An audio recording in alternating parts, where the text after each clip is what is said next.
Hello, Denying Saturn. I'm doing quite well. Whoops. Oh no, except for the part where I fucked up and betrayed Kim horribly. Actually, I'm doing terribly. Oh, I forgot.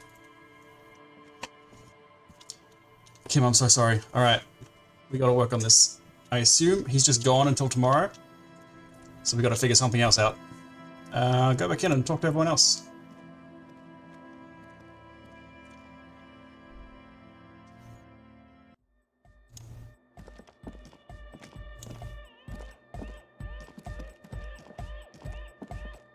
Oh, the god of dance is back! I'm dancing with the god of dance! Nothing new there. So what's going on in the quest stuff? Mirror challenging's doable againable.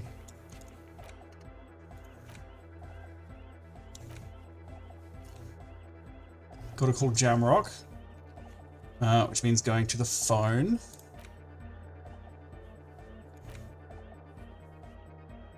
I could talk to Estelle about her friends, maybe. She's whistling a melody, her trusty contact mic attached to a wooden pulpit. At the sound of your footsteps, she stops what she was doing and turns to you. Hey there. I've been recording some new audio from all these beams and rafters. The sounds travelling through the wood are pretty cool. Creaks and stuff. Like you're underwater, you know? But like, underwater inside a tree. I'm fooing fantastic. I'm foo fighting. But that's not really what I wanted to talk about. I wanted to thank you instead. That makes sense. I've likely deserved some praise and adoration. Yeah, so thanks for getting me and my friends in here. And we even found some new associates, such as they are. She ignores my vapid egocentrism. How's everyone doing? Good, I think. Noid is getting a read on the place. I think he finds the carpentry very impressive. Andre's been setting up the compressor and dancing. Egghead's been keeping the party up. He's got the stage under control. Sorna, the programmer, she's doing whatever she does behind that radio computer of hers. She doesn't talk to us much, and the Crabman hasn't shown himself, thank God. Love the Crabman. Now, could you tell me about your associates? Now that we're all friends. You helped us out. I can repay the favour. What do you want to know? Sooner last. I don't think she would know that much about Sooner. What's about Tiago? Who the fuck is Tiago? Oh, the Crabman. Oh! Still gives me the creeps the way he moves. But he doesn't actually come down that much, just climbs around the rafters. I just tried to stay away from the Crabman, but he talks to Noid. They seem to have some thing going on. Oh, what does he talk to Noid about? Beats me. Noid said they get along somehow. They're both crazy enough, I guess. What does he do up there? Who knows? Just clambers. He doesn't really answer our questions, see? Scuttles. Not that it's easy to ask them. What are we supposed to do? Yell up at the tower? Will nobody hear you? It's too silent up there. Thanks. About the others. Who do you want to know about? Tell me about Andre. Andre? He's a cool guy. Doesn't really come off as one, but he is. To me, at least. Oh yeah? Interesting. She rubs her sides, but not from cold. Her shoulders are relaxed. She must have taken a hit, or she's on an upswing. He takes care of shit. Sorry. I mean, he's got a vision. For what life should be, you know? He tries to push things until everything falls into place. He's an organiser. What's he organised? Nothing. But then again, there's nothing to organise around here either. He really wants this church thing to work. Must have taken it as a sign when he found it abandoned like that. Said it was an augury. I don't know where he got that from. Andre's not super intelligent. I've never seen him so psyched about anything though. And he's often psyched. Looks sort of desperate, like it's his last chance or something. Or maybe he was just high. I mean, not that he does drugs, just high, you know? Relax, girl. I'm a copper, but I'm perfectly corrupt. You can tell me about drugs and shit, I don't care. I'm on 2 different drugs right now. Yes. Anyway. You guys fucking... Yes. Who do you want to know about? Tell me about Noid. He's a four-burger, I guess, like the rest of us. Okay, maybe not Egg, I don't know about him, but Noid and the rest are from Forberg, making the pilgrimage up north to visit the Elysium. He's real hardcore about the lifestyle. Hardcore! What's he do? What do you mean do? Like for a living? No, for breakfast. Of course, for a living. He's a carpenter, trained and all. He's very good, he just doesn't have the mindset to work like that. In a shop somewhere. Me either. He abides by the hardcore, sir. You would have to ask him yourself. And you? Sir, I abide by the law. What's this pilgrimage you're talking about? It's just something poor Fallberg kids do every spring. To pass the time, we walk the entire length of Boogie Street, up to Jamrock. Or as much as possible. Why wouldn't it be possible? I don't know, man. Have you been down Boogie Street? It's a little bewildering. Oh, I'm sorry. Have I not told you yet? I'm a raging alcoholic who recently drank himself into an oblivion so deep he can't even remember what it sounds like on the biggest street in the city. No? Because I'm not. And tell me something else about Noid. Sure. What do you want to know? Never mind. Tell me about Who do you want to know about? Ted. What's his deal? What do you mean? What does he think he's doing when he yells all that stuff? Oh, that. He's the party boy. Me too. I'm also a party boy. He told me as much, but what exactly is a party boy? And Nordic music doesn't really do vocals in the traditional sense. Vocals are thought of as rock. That's to say they're a bit backward. No offence if you like rock music though. Rock music's cool by me. You don't have to tell me rock music is dead. I abandoned rock music a long time ago.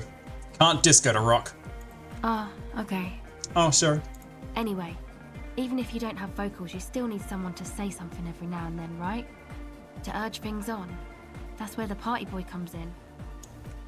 He basically just stands on the stage and dances and yells how awesome everything is.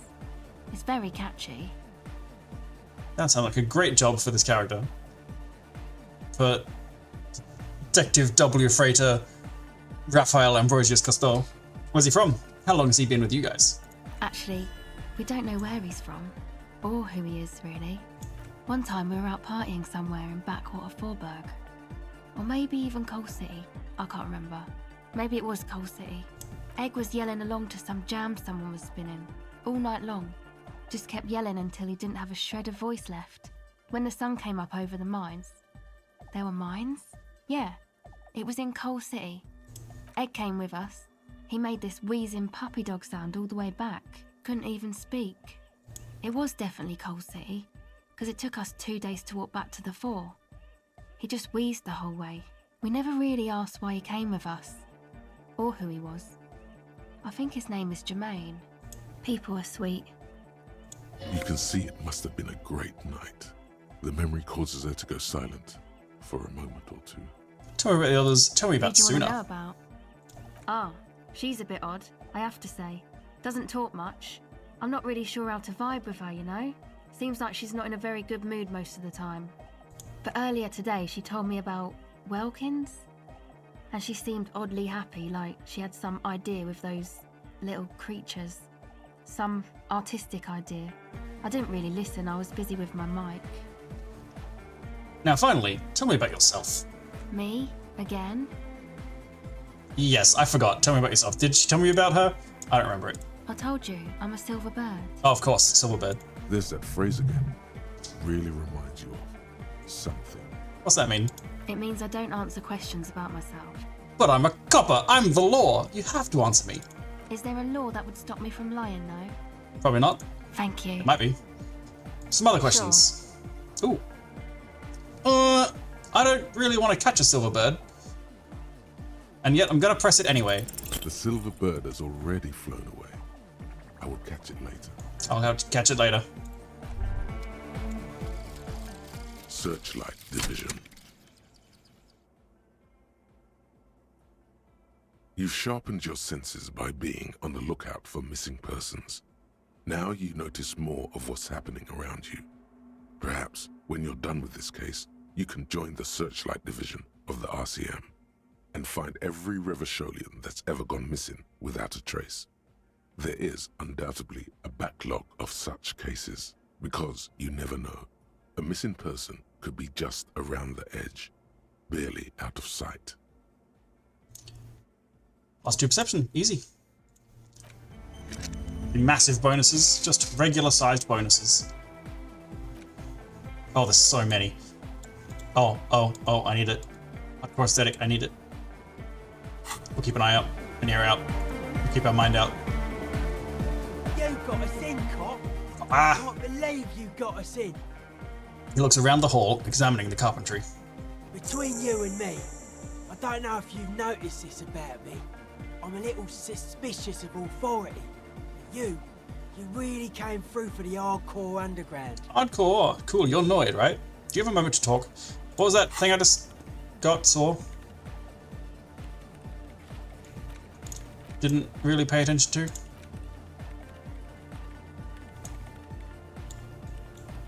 That now? Is that today? I don't think it is.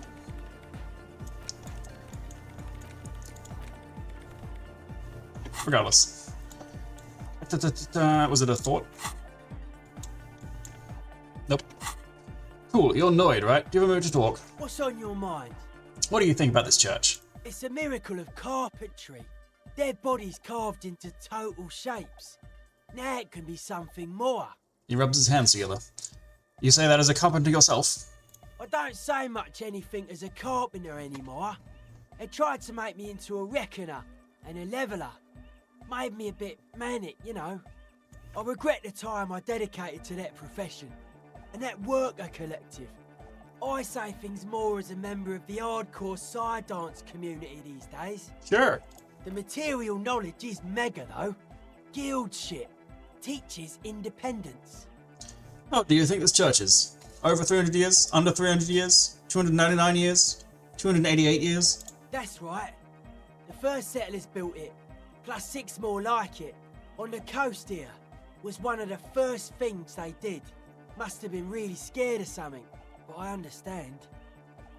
Alone on an uninhabited archipelago, forced to face themselves and nature. Pre-industrial quantities of solitude. You see, perhaps something more fundamental. Yeah, it's like black holes all over the place. I would want to build a safe place for myself and my own as well. His voice echoes in the wooden cavern of the church. Something more fundamental? You mean the sound anomaly? Maybe they were unable to face the nature of the world, perishing. What style is this church built in? A cop who's into building critique. Okay then, this is folk DeLoreanism, lawmongerer.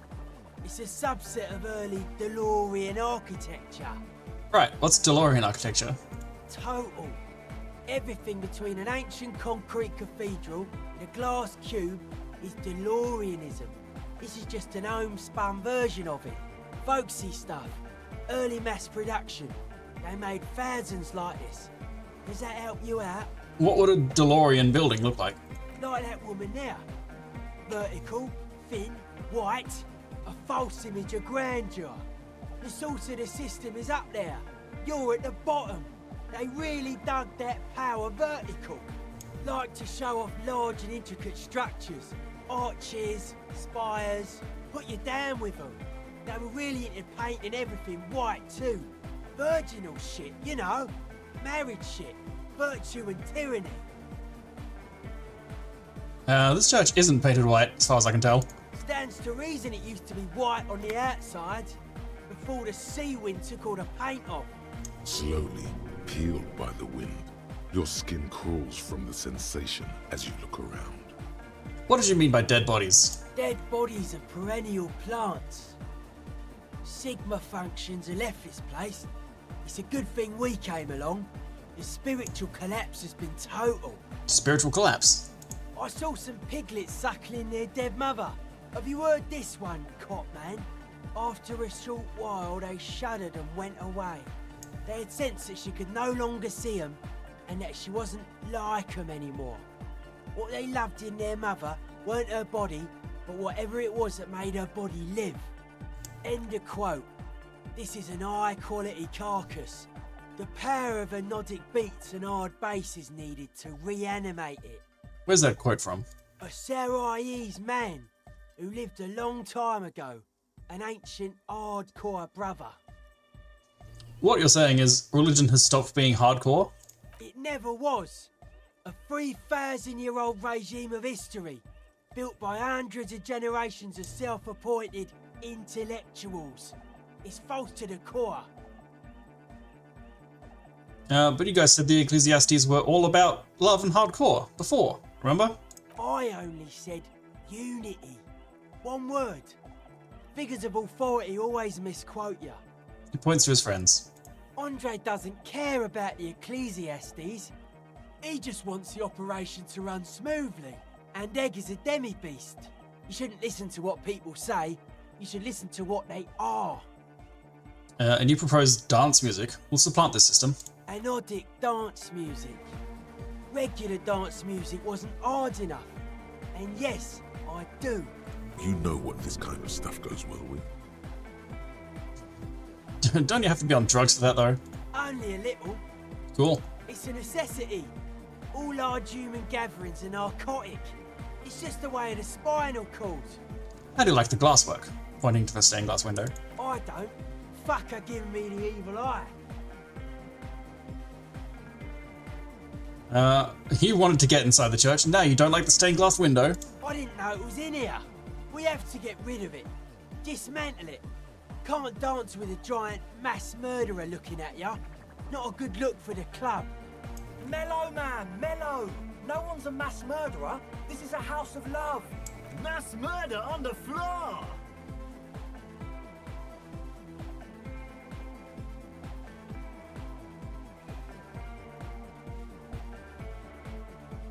Would you say she was, you know, human? I like this question, cop man. She did not live the life of a human. She lived like someone who's playing a game. The life of an operator. That's not the life that humans live. She was adored. Humans aren't. I don't know about you, but they hate me. And they do not think I'm innocent or some shit like that. I don't know what you're talking about. I have thousands of fans. I am surrounded by love and support all the time. Fame is a false existence. It doesn't happen inside the head. He nods mysteriously, then lets go of the suspenders and they hit his chest with a slap. Isn't she supposed to be the embodiment of a world spirit? The world spirit does not have a body. It has organs. Hardcore is an organ of the world spirit. He raises his left hand. This Arno van Eyck track is an organ. The carpentry and glass cutting that built this house are also organs. She's a thief, if you ask me. An organ thief. All innocences are. I do feel there is something terrifying about her. There is. She is a party repellent and must be taken down before we can begin partying in here. No, that's not it. It's something more. Something closer to your skin. Say nothing. Stare grimly into the distance. The speed freak looks the same way. It is dark there in the back of the church. Oh For no, a my moment, titties. The music echoes strangely. It's hard to find unique spots that I haven't already put it. We don't even know what day it is. Just poke out the side. There we go.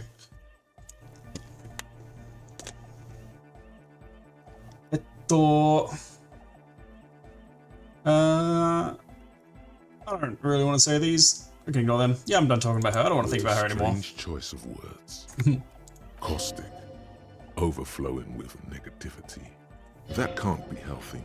What's happening here? Why do you keep coming back to this window? Nothing. Everything's okay. But it isn't. And you shouldn't come back to this anymore. This should be the last time. Stop talking about that damn window. Volition, you've fucked me enough already today. Noid, how are you settling in? Hard to say, cop man. Signs in here are distinctly wild. Gonna take a while before everything's properly synced. I did get to talk to the crabman though. Tiago, my best friend, the Crabman, my second best friend, the only best friend I have that I haven't horrifically betrayed. Anyway, he's been giving me kind of a psychic rundown of this place. I would love a psychic rundown. Dude's seen some crazy shit, but he's actually a lot like us. Even all his mother's love stuff isn't too spooky for you? Have you been listening to what Egg's been saying? Love is hardcore, man. And the mother's love is the hardest core of all. The man picks up on stuff. And he knows a lot about the church. I got a lot to learn from him. Good thing you didn't squash him. What did he tell you about the church? The crabman's been lurking here for a while. He's experienced things. Things that give off bad signs. As far as we can tell, the Ubies built this place about 320 years ago as a sarcophagus. What's it for? Encasement, confinement, of something they were afraid of. Something new and unheard of on the Isla. I think that's what the crabman is experiencing when he climbs around upstairs. Like, this is some old world shit the Ubies had heard about. I thought the best way to deal with it was to build a church, surrounding it, to contain it. Contain what, exactly? I don't know, and it's not something they properly understood either, what it does.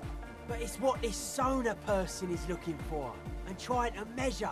It'll be fruitless though. She won't be able to measure it. People like that always want to measure everything. All those things they really can't. You forgot what I did to Kim? Yep. What Volition did to Kim, thank you. The wood creaks as a gale. I'm so filled with regret. Outside, dust particles fall through the darkness, settling down on the age-bleached floorboards. The structure does not feel particularly durable. This building seems less than structurally sound. No, it's pretty fucking unsound if you ask me. They should have built a club for Nordic music around it instead. He grins. Nordic music will definitely contain whatever we're dealing with. His words echo in the chamber. And if it can't, well, What makes you think Suna's gonna fail? seems to be the trend around here, doesn't it? You can't measure shit like this. It's not like substance. I found a doomed commercial area in Martinez proper, mayonnaise. Maybe it's the same thing the Ubies were trying to contain. Like a concentric ring spreading out. The struggling villages. And that is what caused the communards to fail in defending the beachhead. Yeah, a lot of failure has gone down around here. You think there's any merit to the theory? I don't know. Maybe, maybe not. It's not a thing we can answer, Copman. Even I have limits. I'm a limited size person. Someone with a lot of purple might be able to figure that one out. Well, if it's without substance, I guess there's nothing to worry about. Maybe you can figure things out, Copman. I think we got on a good level here. The signs are syncing up well. Why is just suspicious about everything? Suspicious people are esoteric people. We don't go around spilling everything to Johnny Law. They don't call me Noid for nothing. It took us setting out for this whole enterprise to get our signs synced. Why are you called Noid anyway? It's short for paranoid. Oh. What are you suspicious of? It'd be easier to list stuff I'm not suspicious of. I'm not suspicious of sound and colour. Mechanics and chemistry also have a trueness about them. Most anything else deceives. Wants to steal your life away. What are the most suspicious things? I don't have a top 10 list of things I'm most suspicious of, but if I had one, the left-right complex would be number 1. Number 2 would be their sole accomplishment, the pig-wheat paradigm. I didn't understand any of that. What do you say? Suspicious of left-right complex and pig wheat. What's this left-right thing you're talking I about? prefer not to. It's talking about Noid. Both ask the wrong question. Any spark of light from either one is accidental. Their combined movement's only concern is producing enough pig and wheat for everyone.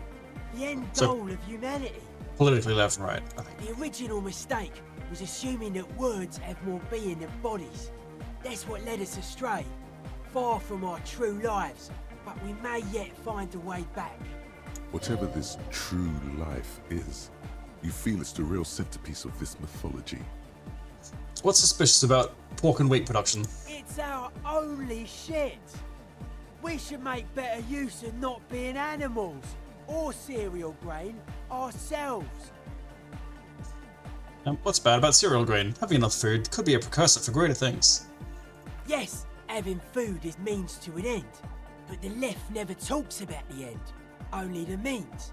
Caps are likewise suckers, constantly sleepless in worry. Well, that was certainly stimulating. I want to ask you about something else now. His eyes flicker. You mentioned... I don't really want to talk to him anymore. He's all about metaphor and complicated thoughts. What's with the clothes? They're hardcore. Okay, It's just a style, you know. bye! Talking annoyed is hard work. Hey, Suna. Yes, what is it? Nothing. As you were. Egghead! Good morning, comrade! How do you like it in the church? Yeah! Back on the case! No disgrace! Bring it down to party place! The first page of the second chapter! Hardcore. Alright. Did talking to SL unlock anything new here? I wouldn't expect so. I didn't think so. Goodbye! Alrighty then. Onward and outward to the phone. Call up the library!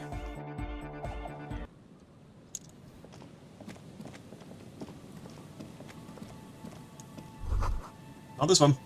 A dead phone, a smashed receiver, like someone hung up too hard. You can imagine why. Calls become terrible sometimes. That's true. Calls are awful. You pick up the handset. There's a tone. The machine is operable. I don't want random numbers. I want the library. And also to be wearing cooler gloves. Oops.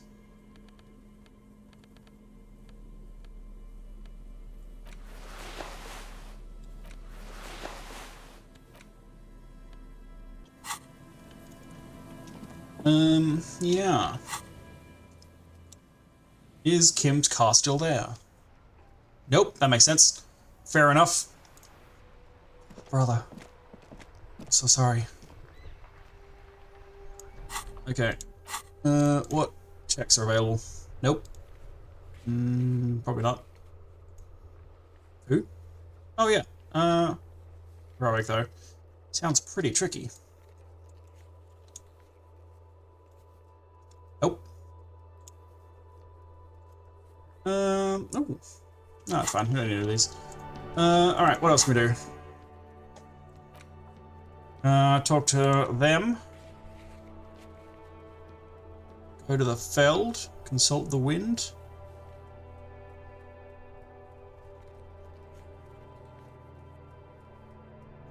Talk to the wind. Might be able to do a sooner check again. Could I? I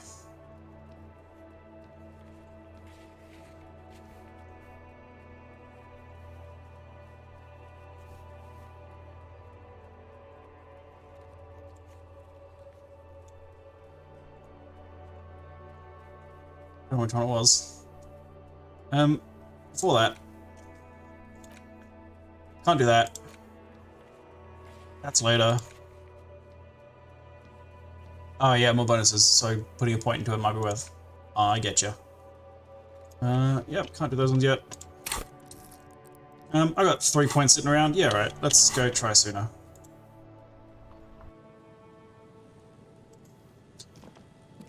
Rather than later.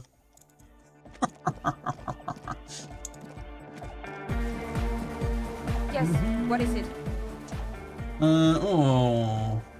Not huge bonuses, it seems. Oops. Into logic. Don't think I'm very logical. Oh, there's a bit of logic.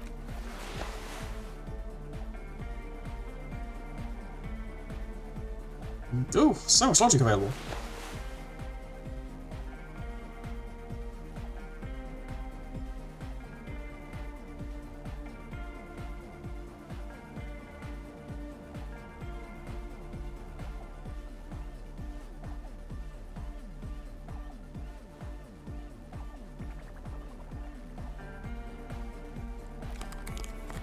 Logical. Oh. No, no can do. That one's capped out.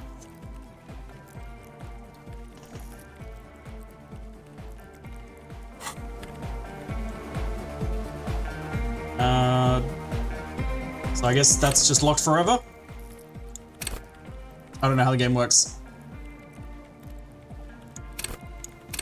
It's fine. What was I gonna do before you said that?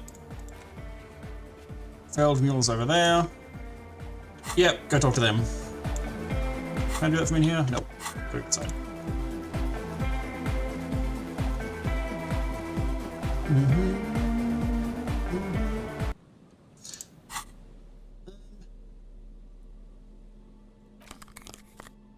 Gotta get cool again.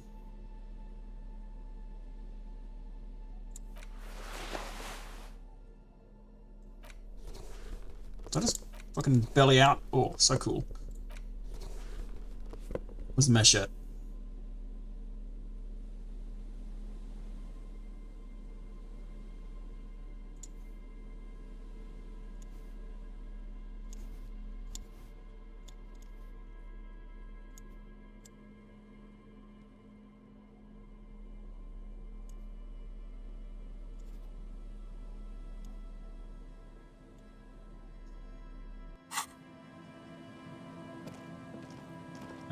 No, we'll just walk into it.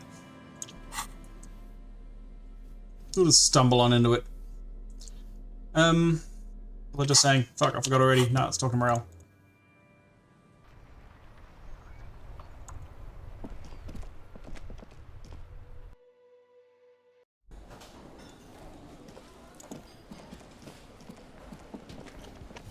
Hey, you two.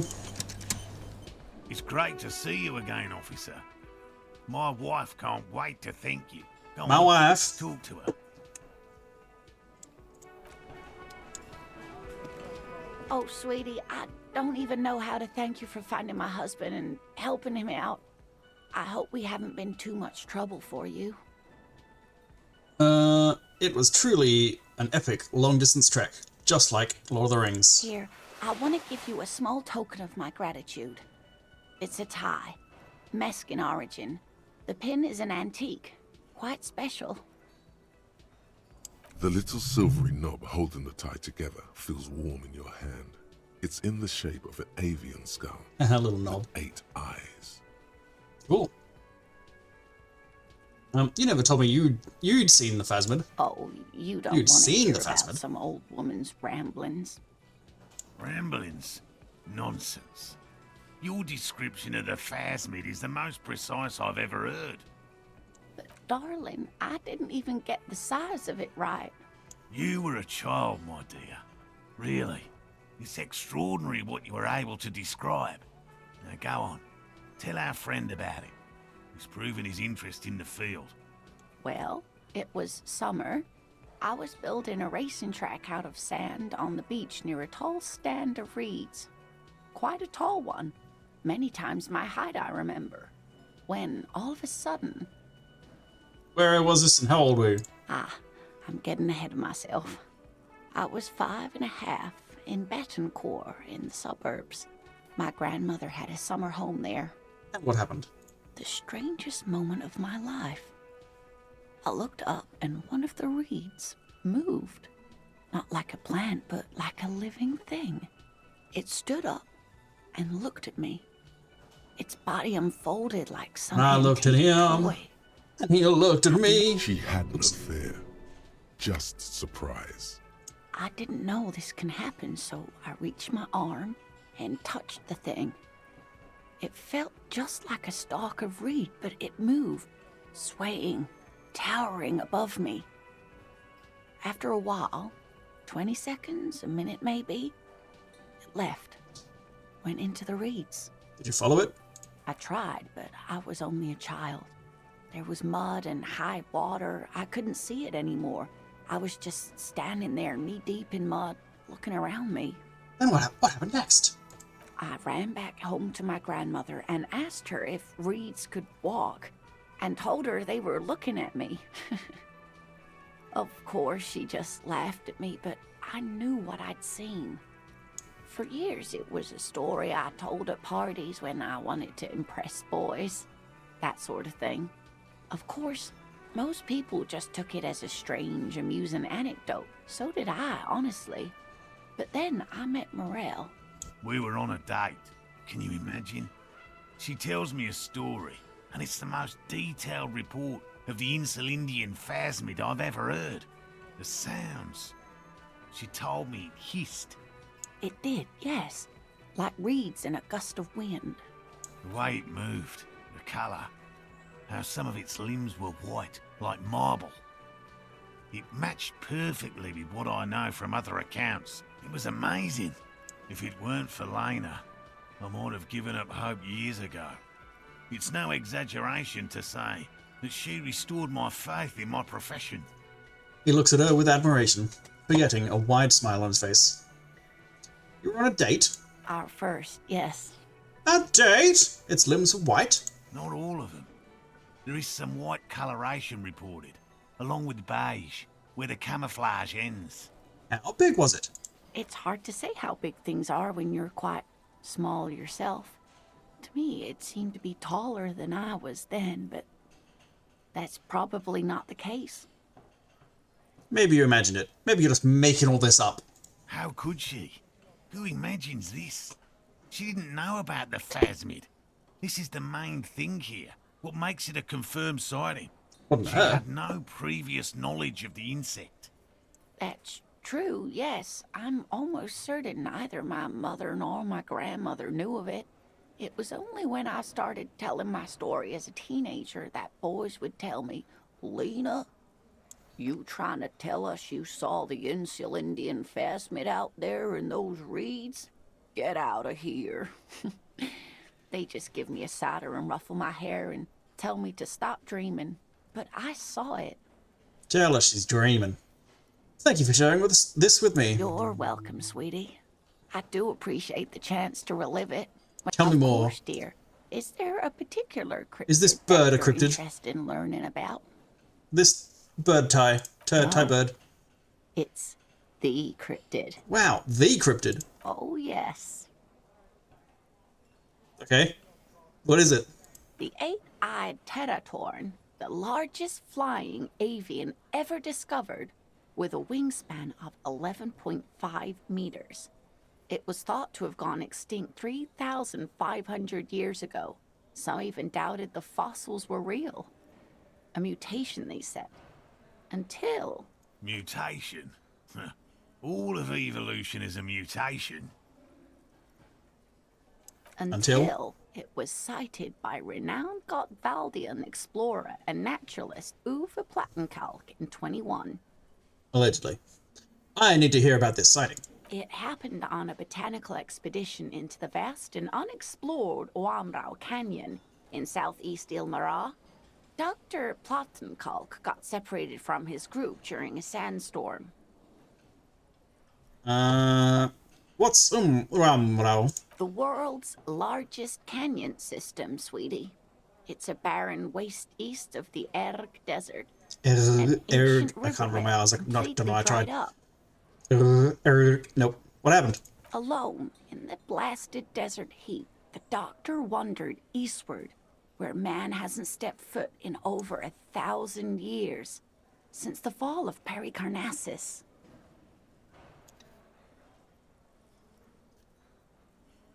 Is this... Oh, they keep dropping words that sound a lot like our words. Which I guess is just because it was written by someone who exists in our world, but still. He was lost, without any navigation equipment, Is it and far future desperately Earth? low We just on don't water. know. After a day or two, he noticed a bird Bird. high in the noon sky. A great black bird. It seemed gargantuan. It was hello. Every now and then, the bird would dive down to feed on an animal carcass somewhere on the horizon. But by the time Uwe got there, the teratorn had taken off already, and the carcass was picked clean. This happened many times. Eat the bird. Uva. It's the only way to survive. I understand. He started hunting it. Yes, a bird that big has a lot of blood in it, and he was dying of thirst. For many days, Dr. Plattenkalk followed the Tetatorn until they reached a great canyon wall where the bird finally landed to rest. The professor climbed up there with a rock in his hand. He found the bird sleeping with his head tucked under its wing, a great black pile of feathers on the perch. So he approached, slowly squeezing the rock in his fist. Then the Tetatorn suddenly looked at him. He could see it had 8 eyes, 4 on either side of its skull, like a spider. And the man couldn't move. He was paralyzed, frozen into place with the rock in his hand. Whatever he did, he could not get closer to the bird. Why? The bird was controlling his mind. It kept him from approaching. He could step back, but every time he stepped forward, paralysis. Uva spent 3 days trying until the bird flew away. How many days has he spent not drinking water? How do you survive this? An eight-eyed mind-controlling bird? Fuck yes. Absolutely, sweetie. Cryptozoologists have been tracing it ever since, but Wamrao is vast, mysterious, and holds many secrets. Modern radar telemetry shows great promise. We will confirm this one by the end of the decade, latest. So that was the last time anyone saw it? Sadly, yes. But there are numerous reports of 8-eyed bird skulls from Il Mara. And then there's the striking resemblance to the Pericarnassian imperial eagle, an ancient heraldic symbol that is hard to pass off as coincidence. The imperial eagle, too, had 8 eyes. Very, very hard. Very, very hardcore! This one's very famous. Everyone knows it. People will be looking at that tie on you and thinking, that man is into cryptids. So, what else do you want to know? That's it. Of course, dear. Done with you. Quest complete, I imagine. Unless it isn't.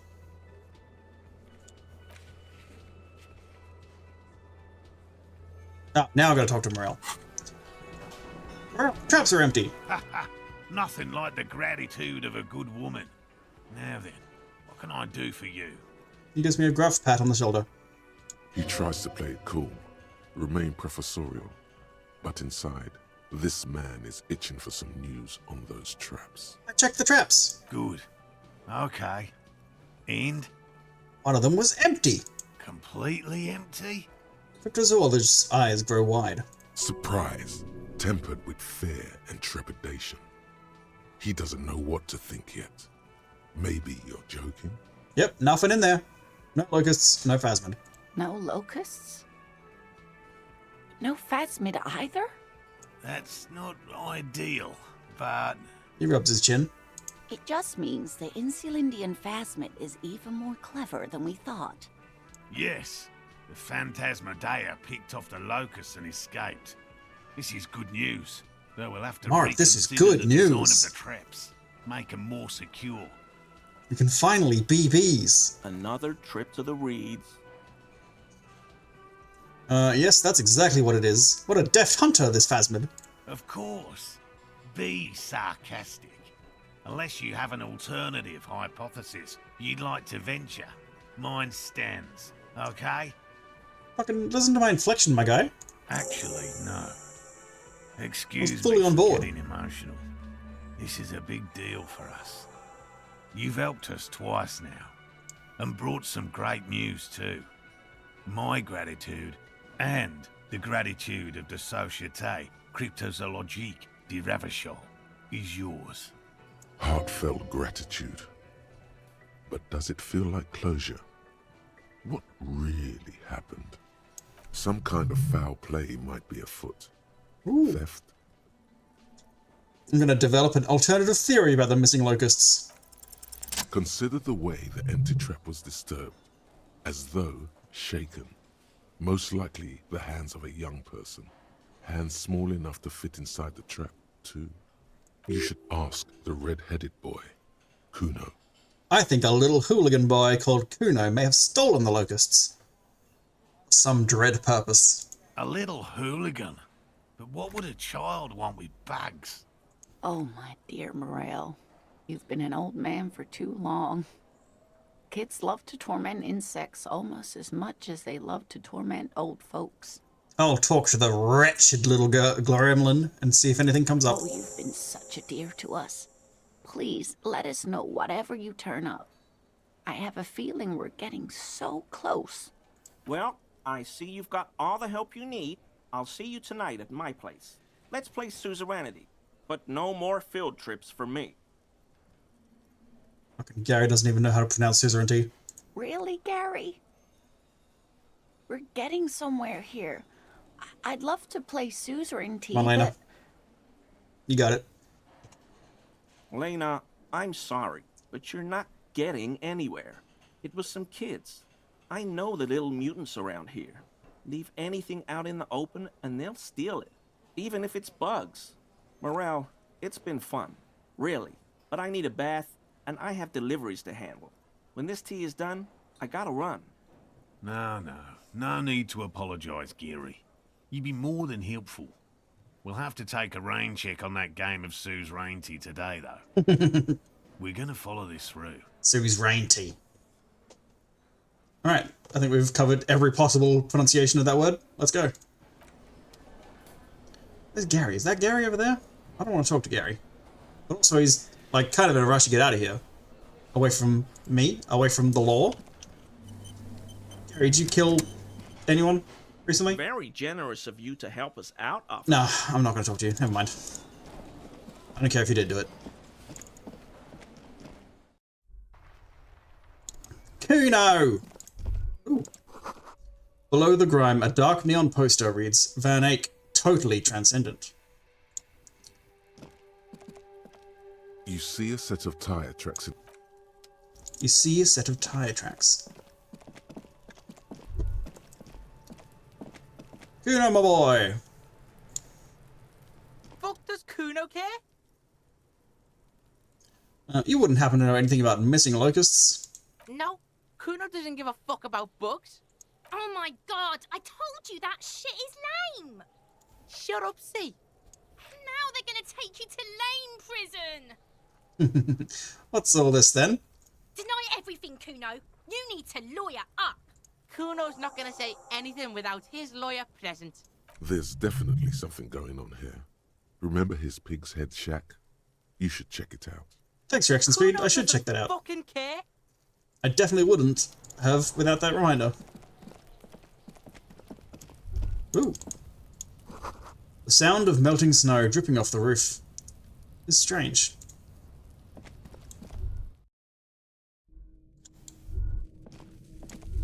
Whoop. That's actually a found slogan from an aggressive youth-oriented campaign.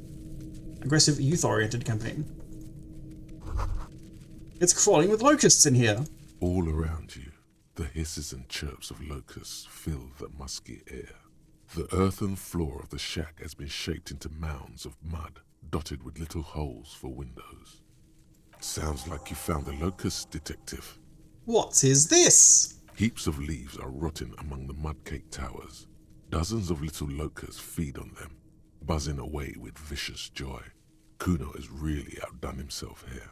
I should go ask him to stop then, or tell him where he can find way more locust traps. One of those two options. For sure. Hey, you little rat boy. Fuck does Kuno care? I know you took the locusts from the traps the cryptozoologist set up. Yeah. Kuno took the bugs. So what? You say you don't give a fuck about bugs, but then you go and build a whole bug town. It's not Bugtown. It's the city of locusts. Locusts aren't just bug shit. They come out of the sky like a fucking shadow. Shit descends. Stop! So lame! Stop, she wails from behind the fence, then buries her face in her hands. You stop. It's like they're fucking night. Locust City, Night City, City of Rage. The girl forces herself to watch again. The corners of her eyes twitching from discomfort. The lameness is causing her physical pain. The damage may be permanent. City of Rage sounds pretty cool. Kuno, the pig wants to help you. Oh, that's how lame it is. Please just don't say you're... An artist? Maybe I am an artist. You hear that, everyone? I'm a fucking artist now. That's great, Kuno. It's cool to make art. Oh my god, Kuno! He's gonna make you totally lame in, like, 3 seconds. Don't let him, Kuno. Yo, fuck you, see? Kuno can be what Kuno wants to be. Kuno's his own man. Kuno's free. He tears at the buttons of his shirt, trying to rip it open. The buttons don't give way. Kuno made himself into Kuno. Kuno can make himself into anything. Kuno can make himself into a pig if he wants. Kuno can make himself into a... Kuno doesn't give a shit. Don't make yourself into a pig, Kuno. You'll have to take me away. A leaden silence fills the yard. In it, you hear snow melting, dripping from the eaves. Someone closing a window. That depends on the choices you make, young girl. Without a word, she disappears entirely behind the fence. For once, the boy is lost for words. He turns completely red now, with splotches of white beginning to appear across his face. I have to ask, what does the City of Locusts mean? It don't mean anything. It's shit. Kuno just likes to focus. Kuno likes to concentrate on shit. Build shit when he's zipping hard. Fuck. He turns his face up towards the heavens. Pig, you really shouldn't have fucked with Kuno City. Now it's all fucking lame. I need you to stop taking locusts from the traps. The cryptozoologists are trying to find something very important. Those locusts are bait. I don't give a shit. I don't need the locusts anyway. Shit is all lame now. C was right. The girl's face appears again, above the fence, just long enough to make eye contact with Kuno. What's going to happen to the locusts? Kuno's gonna let the fucking locusts die. Oh, hey, no, hey, oh. Well, now that that's settled, I'd better be off. The fuck are they trying to catch anyway? With the traps? The Insulindian Phasmid. Huh. He mutters to himself. He recognizes the name. Oh, you know what that is? Bitches think Kuno doesn't know shit. The fuck out of here. Kuno's tired of this shit. Okay, bye, Kuno. Hey, Kuno S. Kuno, the pig's getting pretty close to me. Come to snuff my shit out, I think. Looks like it's time for me to go, Kuno. Pig's come to take me in.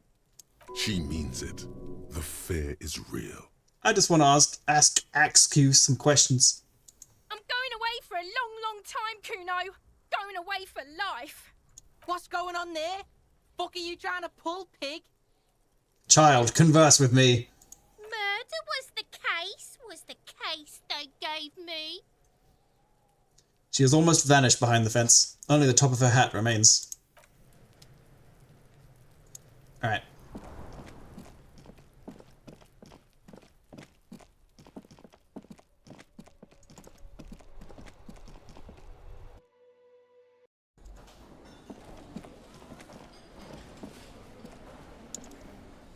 Problem solved, my guy. Hello, officer. I think I almost have it. A new trap design, that is. I know you're skeptical, but I have a good feeling about this. I'm not skeptical. I'm all in on cryptids. The only cryptid here is Kuno S. Exactly right. I had a chat with this kid, Kuno. He promised to stop stealing the locusts. So it was just a child. He purses his lips, crestfallen. Thank you for telling us, sweetie.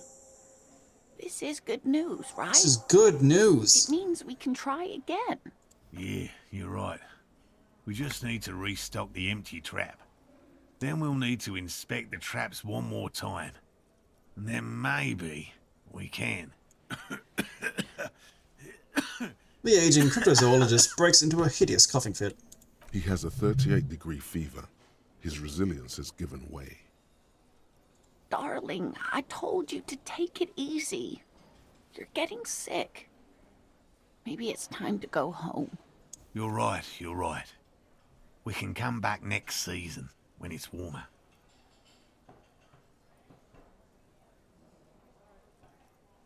Man, I'm really feeling this is costing me time on my main investigation. Of course, sweetie. You've helped us so much already. Everyone would understand if you... No, we've come too far to quit. I'm gonna restock that trap. Let's do this. Really? It's too much, officer. He starts coughing again. What Morel means is we're grateful for your help. Here's a fresh fractured locust. They should slide right down the funnel. And thank you again. We will definitely mention you, should this lead to a discovery. I'm not talking co-discovery, of course, but, Wow. Co-discovery. You'd be famous. You'd show them all. This does tingle the pleasure center.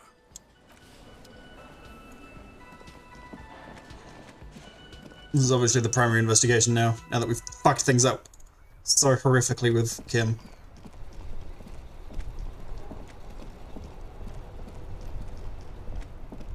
Oop. The low rumble of a bass beat. Your heart repeats it.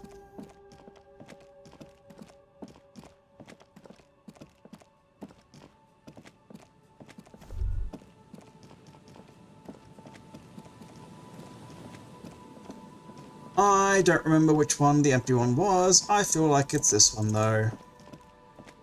The trap stands It empty is. amongst the reeds, powdered with snow.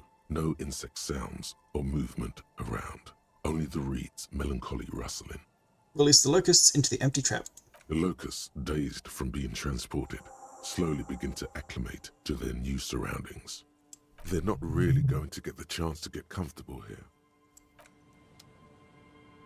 All the traps are stopped now, and still no sight of the phasmid.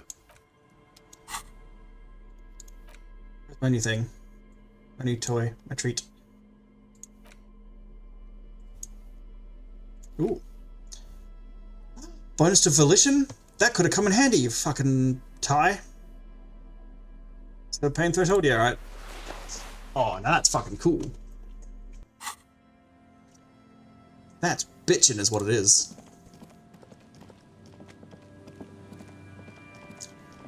Why is this glowing? What is... Oh, it's that. Level up. Bonus. Talk to... what's the 10 o'clock thing? Get organized. Hell yeah. Faint smell of soldering. Melted insulation. Nylon and ozone.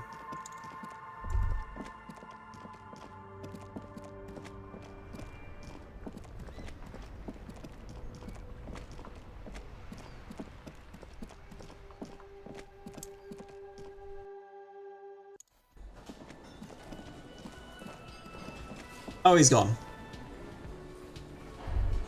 Lena, what the fuck? Hello, dear. I was gone for 2 minutes. Good to see a familiar face. I restuck the trap. Where's he gone? Thank you for doing that, dear. Morel still isn't feeling well. I convinced him to stay at Gary's to get some rest. Gary. I'm afraid the cold has really gotten to him. Only the hardcore players left, huh? Yes. Field work is a young person's game, as they say. So who's gonna check the traps? Morel will eventually, or we'll talk Gary into going back out, perhaps. Something tells me it's up to me again. No, you don't have to do that. Enough of this fool's errand. Morel will do it. Or Gary. You have work to do. I've wasted enough of everyone's time. Once more onto the breach then, taking it on with undue optimism. That really is too much, sweetie. Thank you for your dedication, but I can see you're coming down with a cough yourself. Fuck that cough. It's not happening. The insides of your lungs are lined with tobacco, a powerful antibacterial agent. You are unstoppable. Very strange.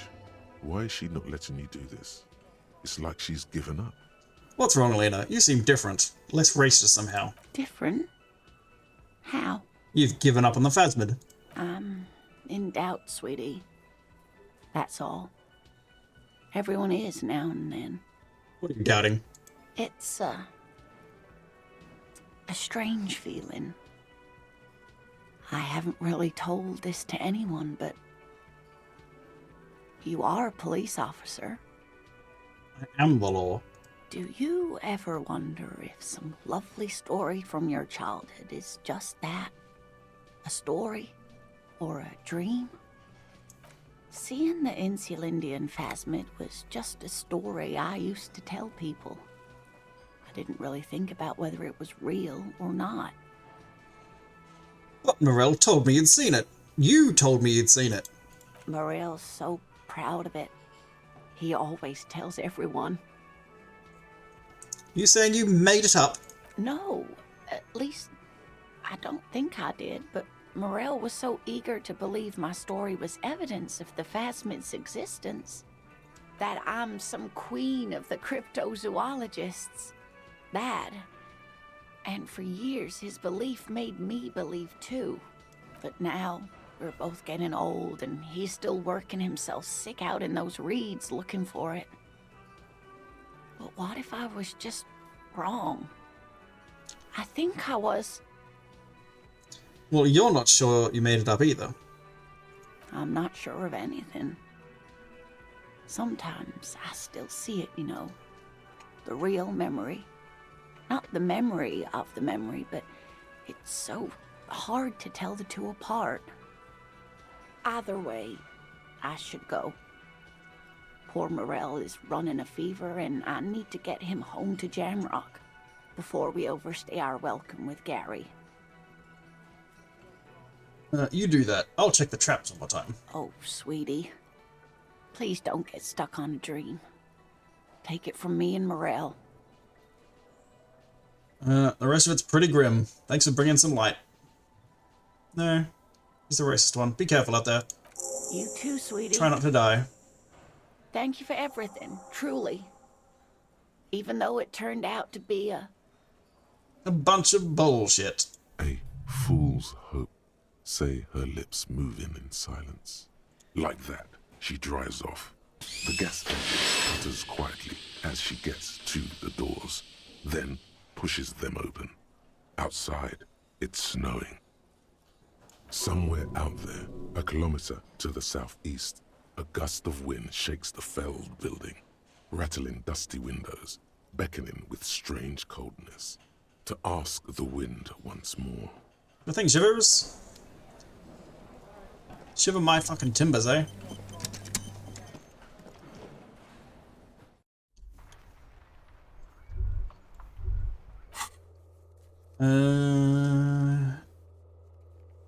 Where is it?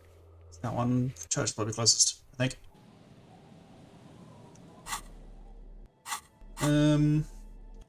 We'll figure out what we need when we get there. Which way? This way? Ooh. Dot.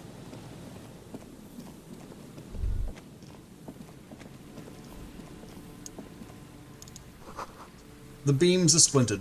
The bridge didn't collapse on its own. Artillery broke it. What are you guys still doing here? It's 8 o'clock. It's been all day. Bro. I'm home. Good evening. I want to hear about the Feldbinder again. Just kidding. But of course. What? It's weird for you to still be here, my guy. You've just been standing here for 12 hours straight? Or longer? Give or take? The faded remains of a poster with the date 46. A name is faintly legible. Arn van Eyck. Do you think that could possibly be talking about Arno van Eyck? Music man? Poster. What do you mean, poster? The bright mural towers above you, saying, Feld Electrical, R&D. Somewhere in Martinez, Lieutenant Kitsuragi is consulting his notebook. A sudden draft turns a page between his hands. You're going to need him if you want to listen to the wind. Okay, alright, sure. I feel like this right here might be, just guessing, the point of no return. That seems pretty important. Getting a lot of hints that maybe we should be asking the wind.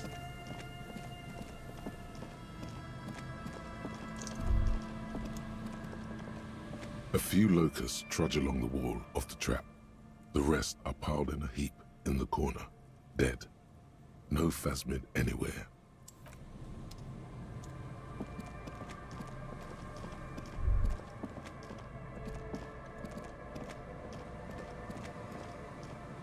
trap is filled with dead and dying locusts. Most of them aren't moving anymore. You still can't see a phasmid anywhere.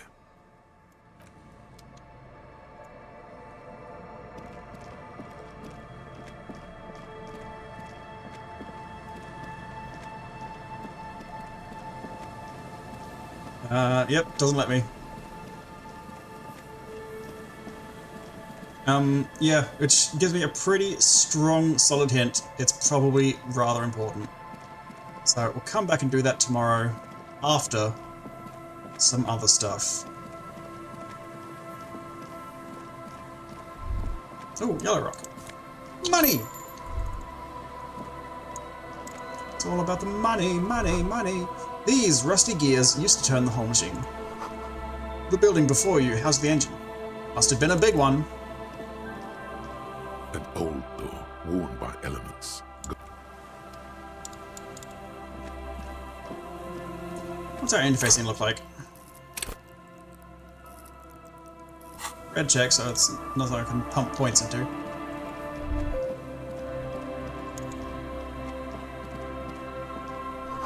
Cigarette butts, cleaned away under a rock. Brand Tiomutri. Tiomutiri. Just dead and dying locusts, and the slow swaying of surrounding reeds.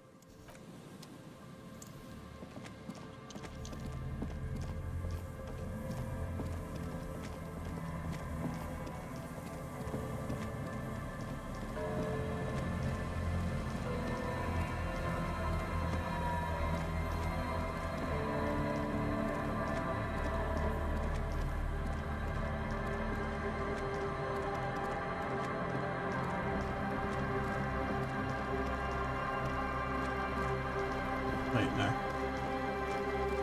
Let's take a little shortcut.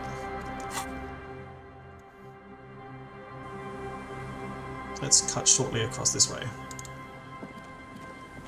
You had a check I could try, I think. Sword lady. The waves are beginning to die down. Oh, Look at those little bastards. Simmer down. Simmer Simmer down. down, bastards. That's my motor carriage in the sea, by the way. Oh. That's good to know, I guess. Why is it in the sea? I have launched an official investigation to determine just that. That's great. Until then, you should maybe start thinking about the funeral. You're suggesting we honour this carcass of my former motor carriage? Aye. Feels deserved, don't you think? Falling in the line of duty like that and all. I don't think they have funerals for motor carriages. And why so? Our things are part of our life world. They're made with human sweat and they share human history. We should care about them as we care about humans. To some extent, at least. Yeah, Kim's not here to stop me doing this stupid shit. I'm in. But organising a funeral takes a lot of time and effort, doesn't it? Oh yeah? You won't even be able to get it out of the water before early June. And where are you going to bury it? Who to invite? What music to play at the wake? Take it from someone who's been through a few funerals. It's easiest to just leave them there and let nature take care of it. It's a pity we don't get to do more frivolous side activities, like rejuvenate the doomed commercial area or... I understand, believe me. I really do. I think about all the frivolous side activities I could be doing every time I go out there with my nets. But daydreaming is a rich man's game. At sea, you can't afford to be careless and dream. Anyway, what are we talking about here again? We're talking about me putting on some suggestive gear and asking you a question. Because it'll be funny. Especially since I don't seem to have any suggestive gear. This doesn't count as suggestive? Where's the kimono? I've already gone past it, then what's suggestive? Goodness gracious. Dramatic, that makes sense. Wow, nothing, huh? Lots of minor suggestion.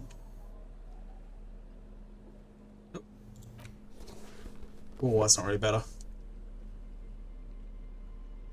Alright, big +1. Easy roll. The waves are beginning to die down. Oh, it didn't even affect the Those little chance. bastards. Oh, yes, she Yep, does. that makes sense. You need to get your drink on. There is no other way for human beings to procreate. Not after 6,000 years Oh, I of forgot to do some drugs about it. based mating rituals.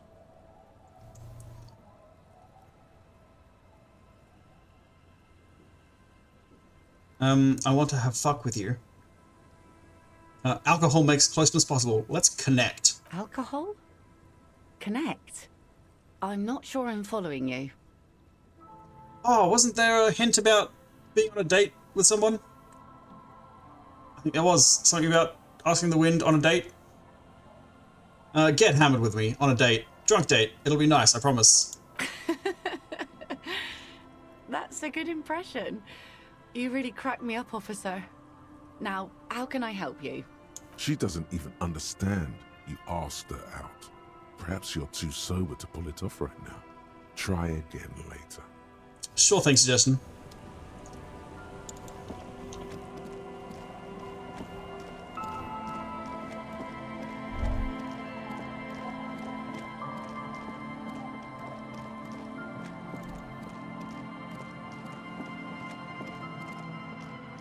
The trap is full of locusts, but they seem weak and unhealthy. A few lie on their backs with their legs twitching. Still, no phasmid. What the fuck? What's the next step? Oh. There's no next step.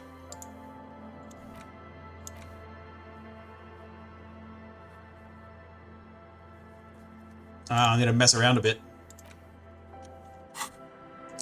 Alright, 2 more hours. What else can we do? Can't call the library without the car, I don't think. Don't know about that. Oh, hang on. From the vault, maybe? That seems like really hard to do, so probably not.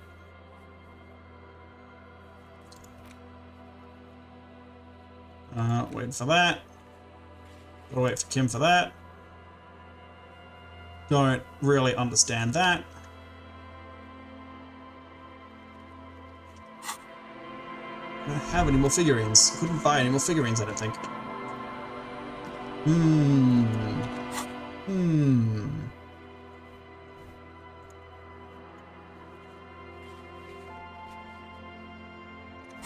Try the wash basin. And then I suppose otherwise I'll probably just sit on a bench for 2 hours.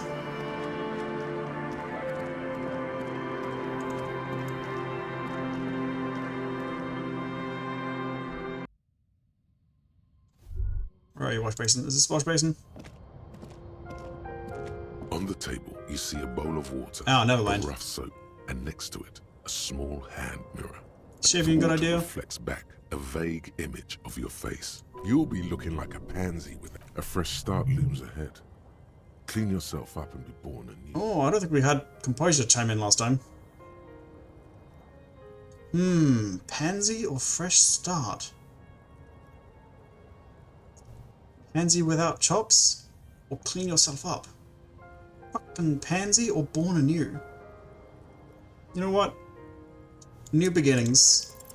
Like an artist with a brush or a master swordsman, you use the small mirror and the straight razor with some soap to remove all that unkempt hair from below the nose line. The sharp blade chafes against your skin. Oh, reducing regret. Don't like it. The surface Oops. underneath the beard feels tender. The air brushing against it, chilly. Feel your clean-shaven cheeks. They feel so smooth, surprisingly so. A feeling of freshness overcomes you, as if you just came from a cold bath. Was shaving the right call? The water reflects back a vague image of your clean-shaven face. Despite the bulbous nose, unkempt hair, and persistent swelling, you look a little younger, maybe. An old mirror hangs on the wall. You see your reflection in it. Oh, The massive expression bonuses. fixed to your clean-shaven face. You're still not accustomed to it.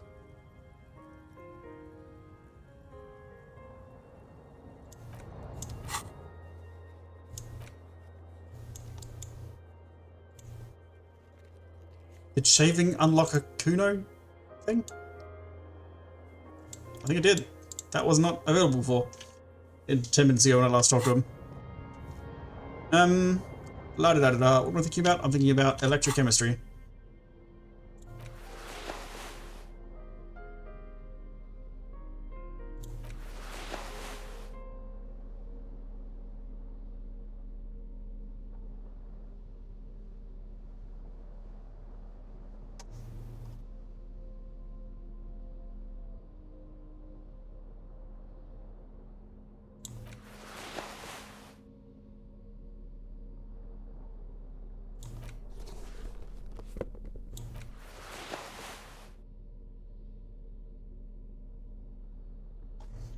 Now that's fucking style. An old mirror hangs on the wall. You see your reflection in it. The expression fixed to your clean-shaven We can do this face. electrochemistry. You're I still believe. not accustomed to it. It's like Hey. something snaps in you. A nerve ending. A thought. A sadness. Your face in the mirror is suddenly clean of the layer that had distorted it for God knows how long. Just like that, it's over. Oh The no! running gag that your life had become. A sad old man looks back at you. No, that's not better. Oh, I've really fucked it now. Can I turn the expression back on? Oh. Oh. Look how sad we look now.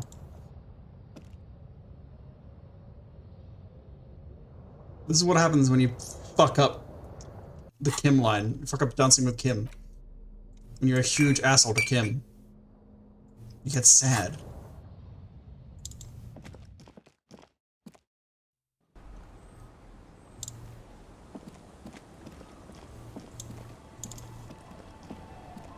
Yeah. Words are beginning to die down. Look at those little bastards. Simmer down. I'm gonna try this again. This seems funny. Suggestion. Oh my god, so many possible points.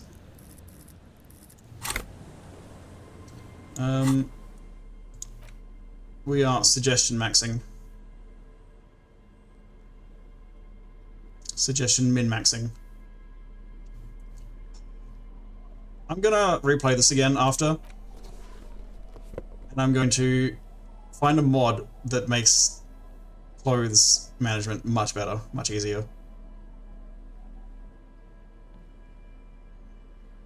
I just want a button that like equips the best thing for a certain stat.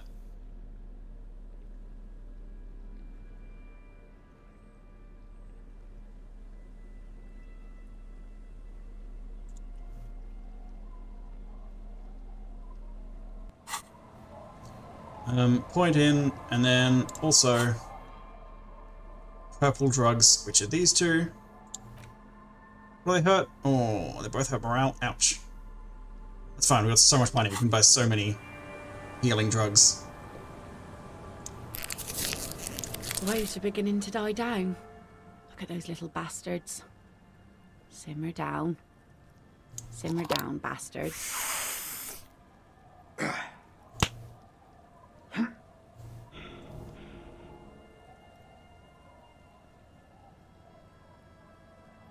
Oh, even that's still so low. But we're just gonna succeed. Get the drink on. It would be unimaginable for a human female to have sex with a man without alcohol as the master of ceremonies to guide them. Since the dawn of mankind, Ra's al Ghul has watched over the procreation of our species. Lay with me. Let's celebrate the ghoul. Now there's a whole shipment of big words. May mankind be plentiful, I guess. Can I get back to my nets now? She doesn't even understand. You asked her out. Perhaps you're too sober to pull it off right now. Try again. Oh, I wasn't full of drink. I took the other drugs.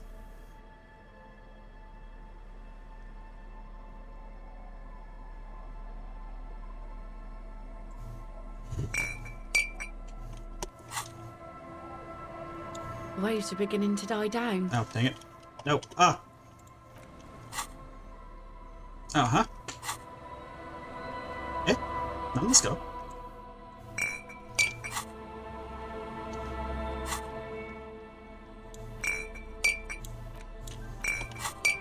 Yeah, that one works.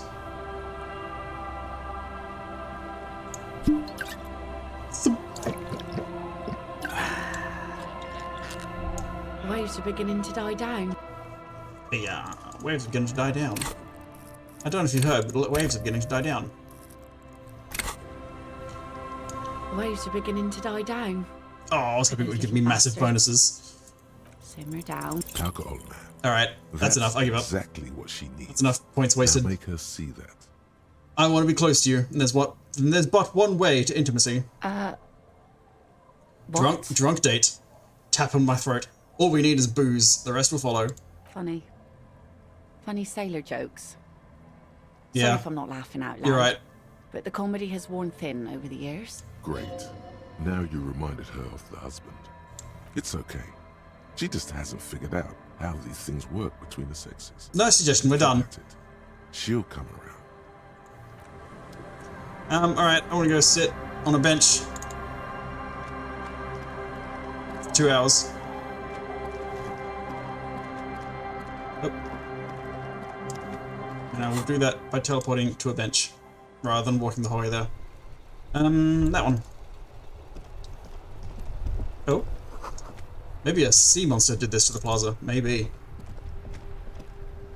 You sit on the wind-worn wooden planks of the bench. Your feet ache. I've been running around a lot. I'm gonna think deep thoughts. What? My thoughts are too deep. You finally stop picking your nose. My drugs ran out. Let's think some even deeper thoughts. Time passes. You ponder upon an endless winter that covers everything in ice and snow. What a struggle it would be. There was probably some stuff I could have done that wasn't.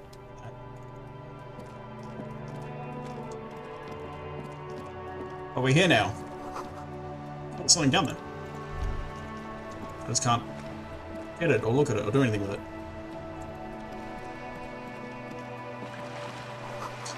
Message has been carved into the wall. Trance Nation, Ache Nation.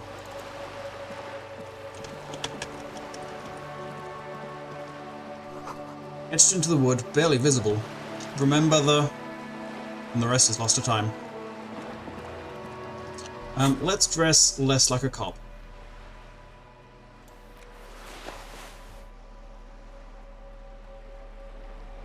Who's my favourite? Who's a good one? Hey. Yeah, now we're stylish. Now we're ready for communism.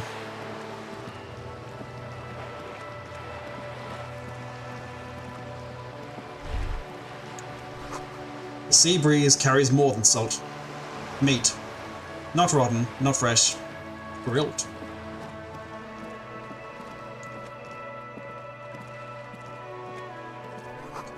An old poster hidden below new ones. Arno Van Eyck, 49, the Paliseum. Do we know which room it was in? We can probably look at that. Check it. Get organized. Doesn't specify on there. Give me a moment. Hey, Dord, you know where the secret meeting is? What? No. Nobody tells me anything. Nobody tells me nothing. How about any unusual activity taking place after hours? Say after 10 o'clock-ish? If it ain't my business, I'll keep my 2200? nose out of it. She shakes her head and mutters to herself. I think we'd all be better off if people kept their noses to themselves. True. Gonna try random rooms. You hear someone walking around inside. A poor communard, from the looks of it. The room is barely bigger than a closet.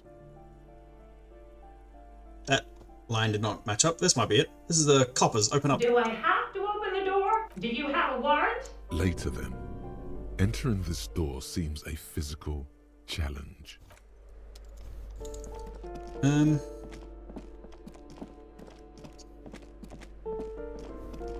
that's probably the stairs, isn't it?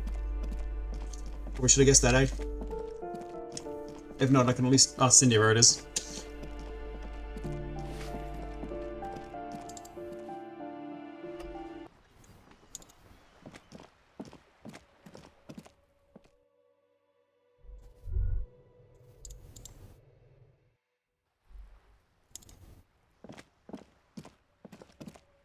As you approach the metal grill, you can hear several voices having what appears to be an animated discussion. This must be it. Beyond this door lies the beating heart of radical communism in Martinez. Somehow, the night air softens the smell of trash and sea brine. As the breeze pulls through the canvas like a shuttle through a loom, you catch a hint of something unexpected, something earthy, warm, and burnt. The acrid smell of failure. No, that's just slightly burnt coffee. A smell you would recognize anywhere. Just look at this pig, sniffing about after hours. Why didn't you say the secret door's right behind you? Must have slipped my mind. You know how it goes. She gives you a lackadaisical shrug. The metal grill is cool to the touch. Try to listen. You can make out at least 2 separate voices. 2 voices, both male, approximately early 20s. Is it Piss Man and Fuck the World? Careful with those now. No, I don't think they were French. I have it. It's going to work. I can feel it. Bang on the grill. The clang of metal reverberates all along the scaffolding. The voices coming from the other side fall silent. A pair of frightened hares cowering in some dark crevice of their burrow. Who's there? Is that you, Maurice? Are you all communists? I'm looking for some communists. Who said communist? Did we say communist? Get out of here. Listen, I've already built like 0.0001% of communism, but now I need to get organized. Can you help me? For a moment, silence. A slight sensation of static electricity as before a storm. A miniature conference is taking place inside, and you are the subject. What's the passphrase? It's remember Dobreva and Abadanais. There's no response. You begin to wonder whether they've slipped out some back way. Alright. The key's taped to the back of the door frame. Just make sure you put it back when you're done, or we'll all be locked out. And do wash the concrete. It just kind of falls away, in places. Have fun at your underground meeting, pig. Hope it's a blast. The 2 young men are either oblivious to or ignoring your entrance. Their attentions are fixed on whatever it is they're stacking in the middle of the floor. Matchboxes, it appears. I think it's holding, Alexis. It is.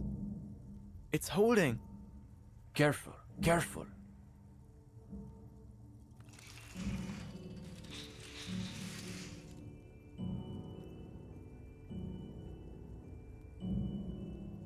Damn, hardly any difference. The young man shakes his head and then looks up at you with barely concealed irritation. You're late. You should know the meeting starts at 10 p.m. sharp.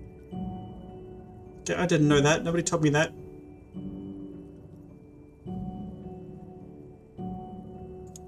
There's a great deal of tension in this young man's shoulders, more than someone his age should bear.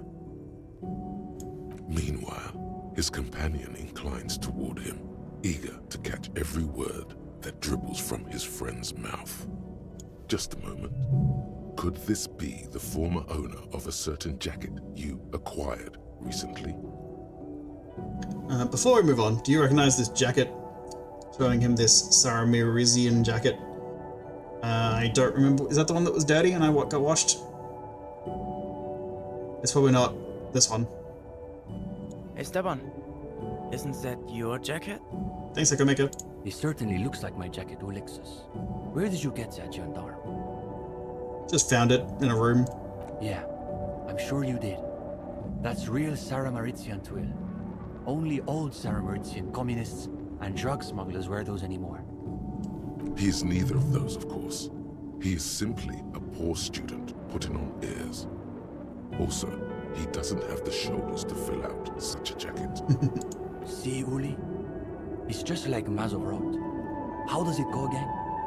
Those committed to the rights of property are those most apt to violate them. His companion nods emphatically. I assumed it was Maurice who broke into my room to play a trick on me. I didn't think I'd actually been raided by the RCM. Listen, comrade, it's not what it looks like. You're right. It's better.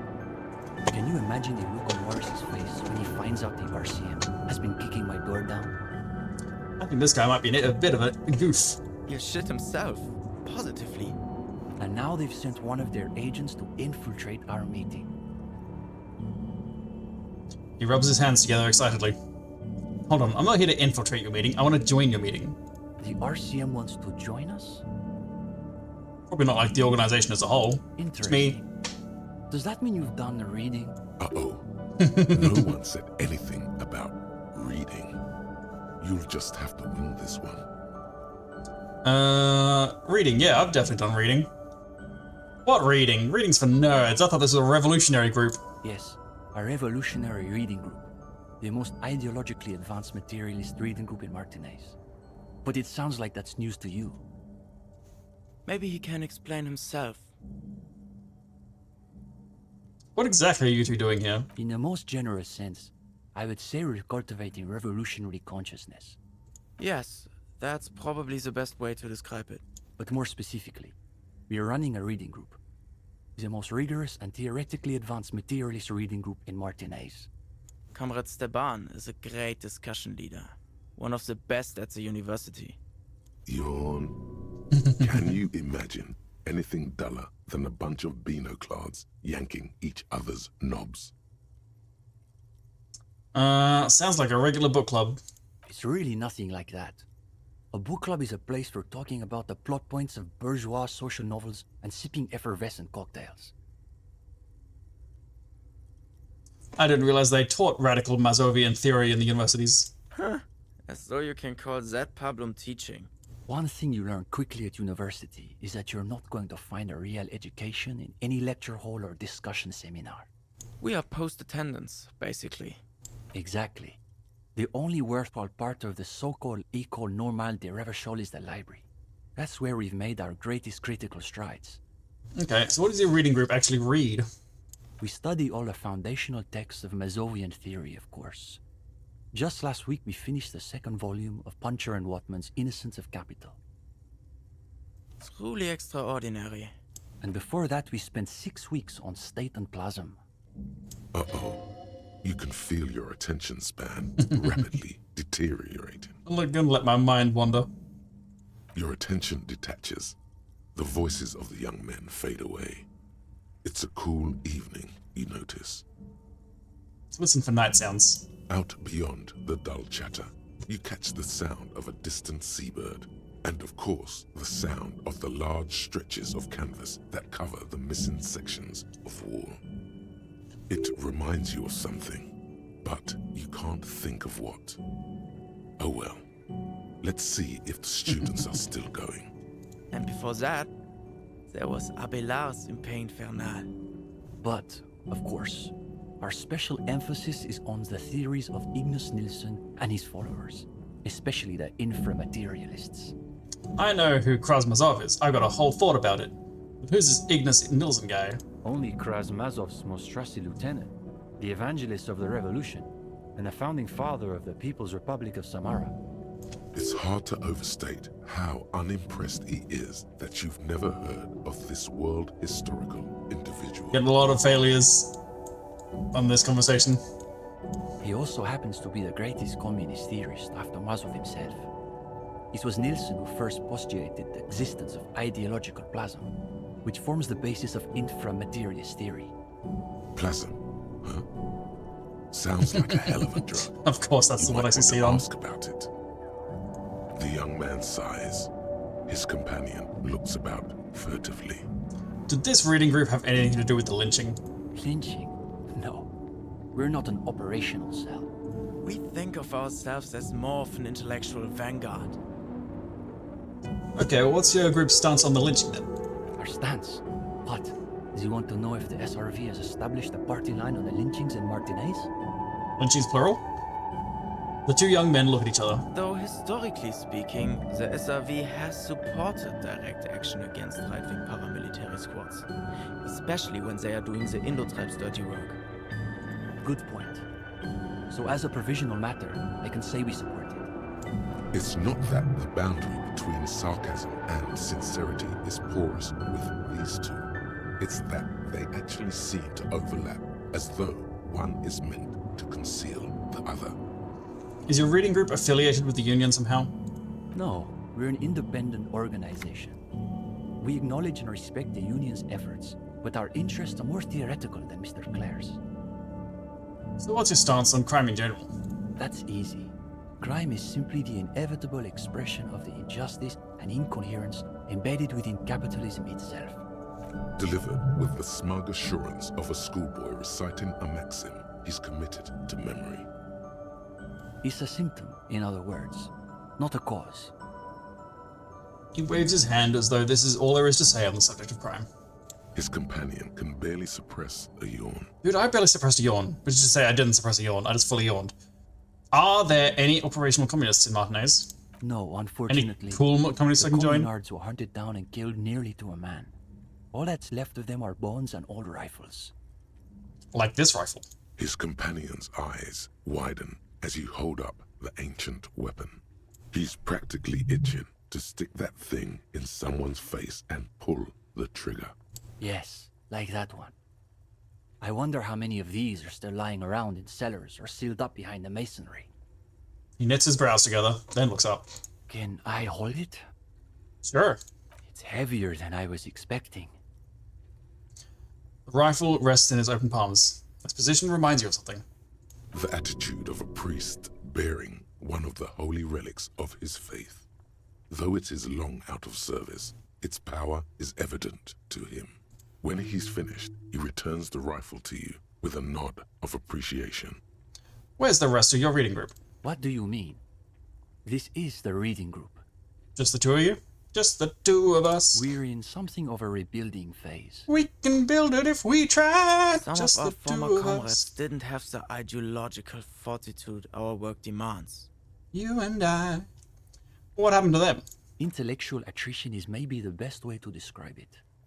Felix said he couldn't keep up with the reading on top of his classwork.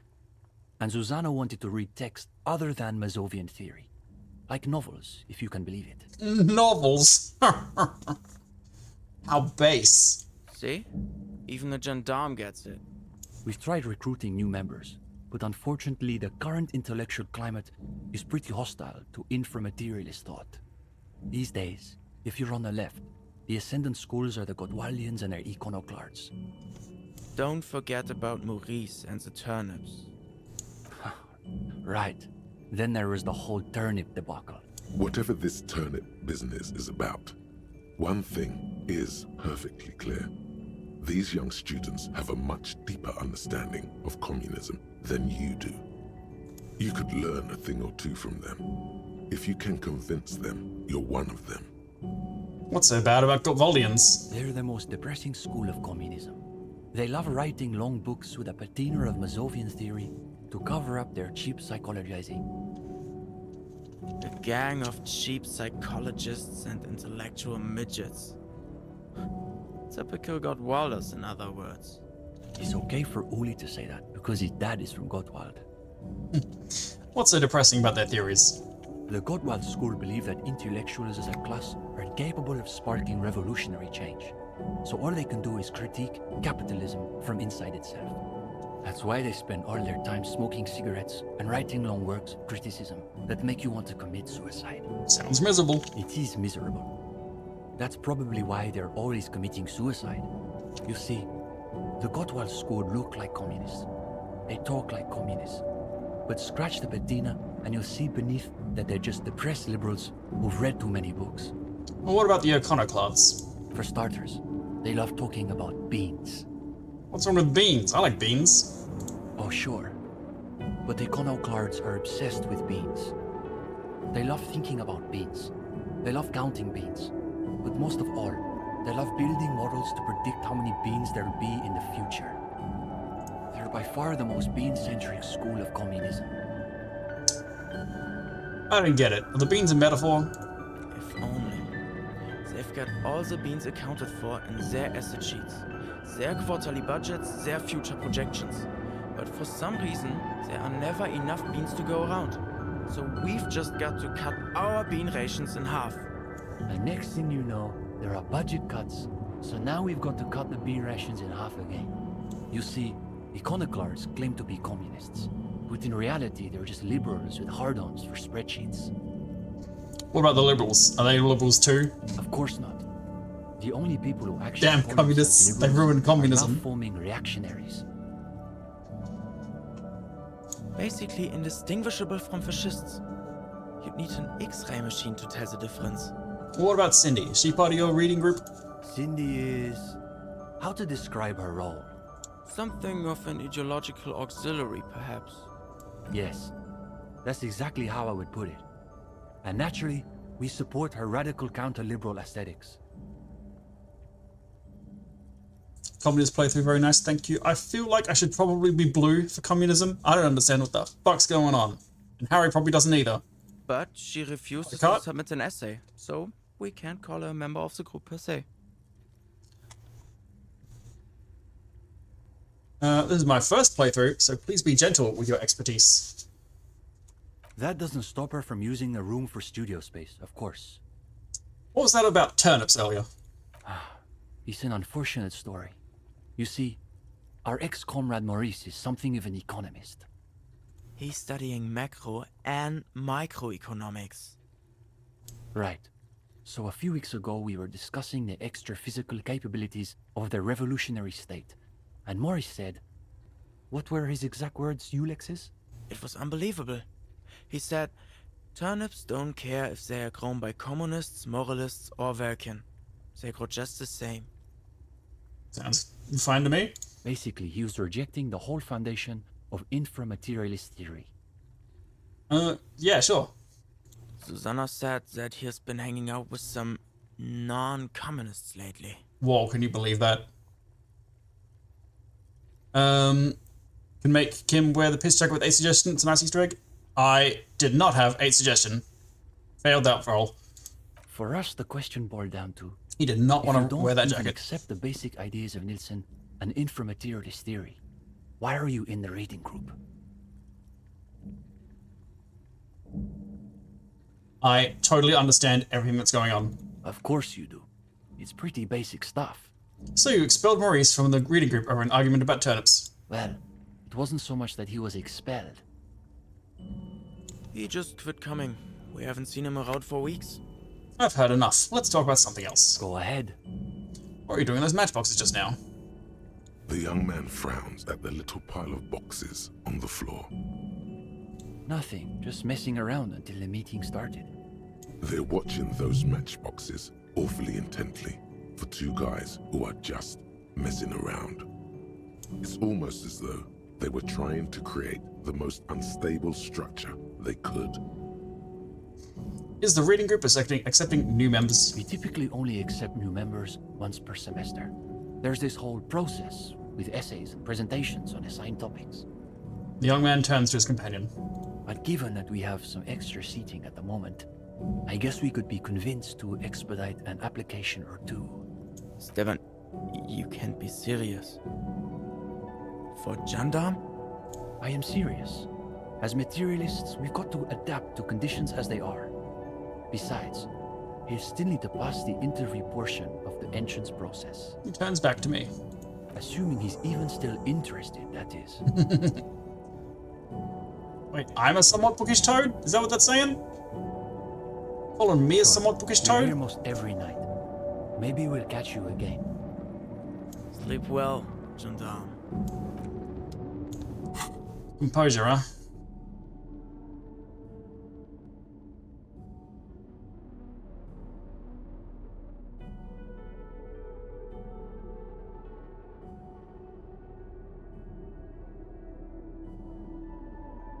Oh, it's looking bad.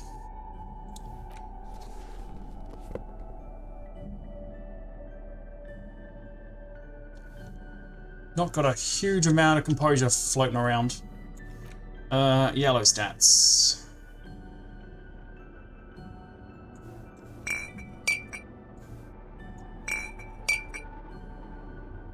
Probably can't do two different types of speed, right? Let's find out for science.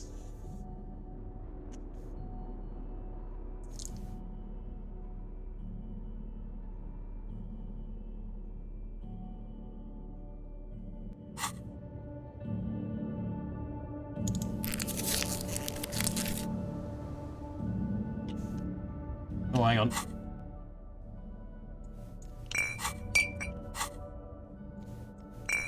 There we go.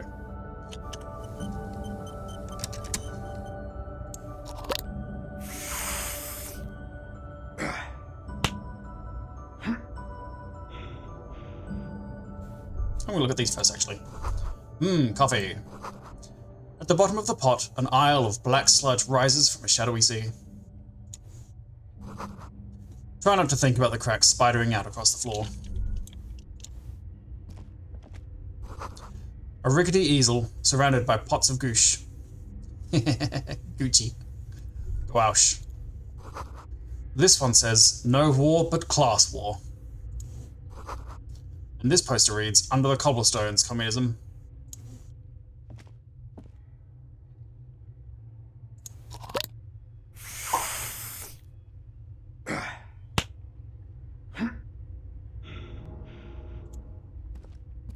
The gendarme returns. What do you need?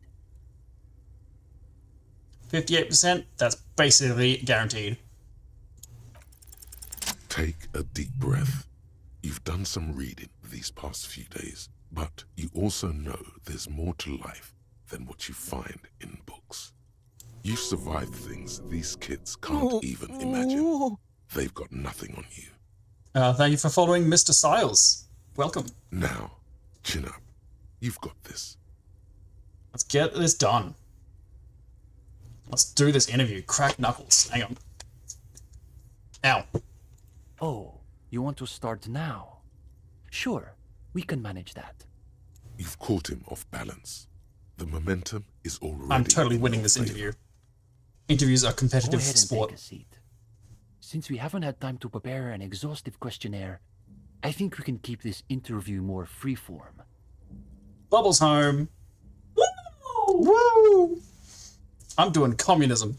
Why don't you tell us a bit about the books you're interested in, and we'll just see where the What did you conversation say goes. about having communism in the house? More is better. Wait, hold on. I'm more into practical books. Books that help me understand the real world. Aha, a real old-school pedestrian materialist. All right, we'll play along. So what sort of practical works are we talking about? Just consider the cockatoo, for instance. How much do you really know about what they're like? Cockatoos.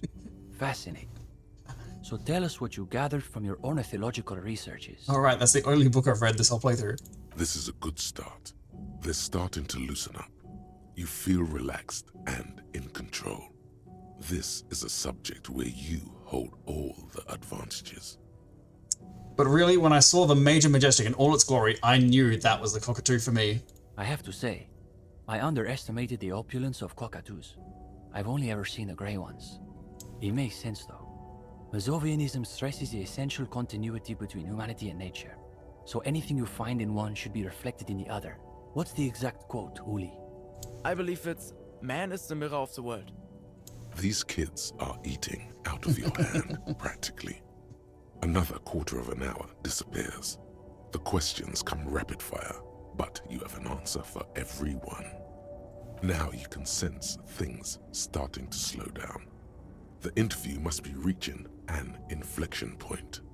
Don't you think, though, that you can only really understand current events if you have a firm background in history and political theory? Listen, kid, books are fine and all, but to be straight with you, they're no substitute for a real story. Okay, we'll bite. What sort of stories are we talking about? The young man and his companion look at one another, then turn back to me. A real-life procedural, complete with gory details. Give them sex and drugs. They're clearly not getting any on their own.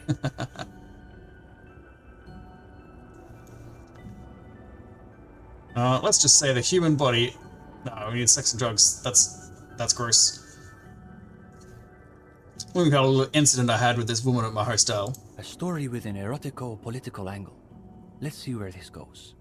Now you're getting somewhere. These boys aren't even bothering to contain their interest. They want to see how you weave the threads of this story together. So is it typical for men of your background to use that, formulation?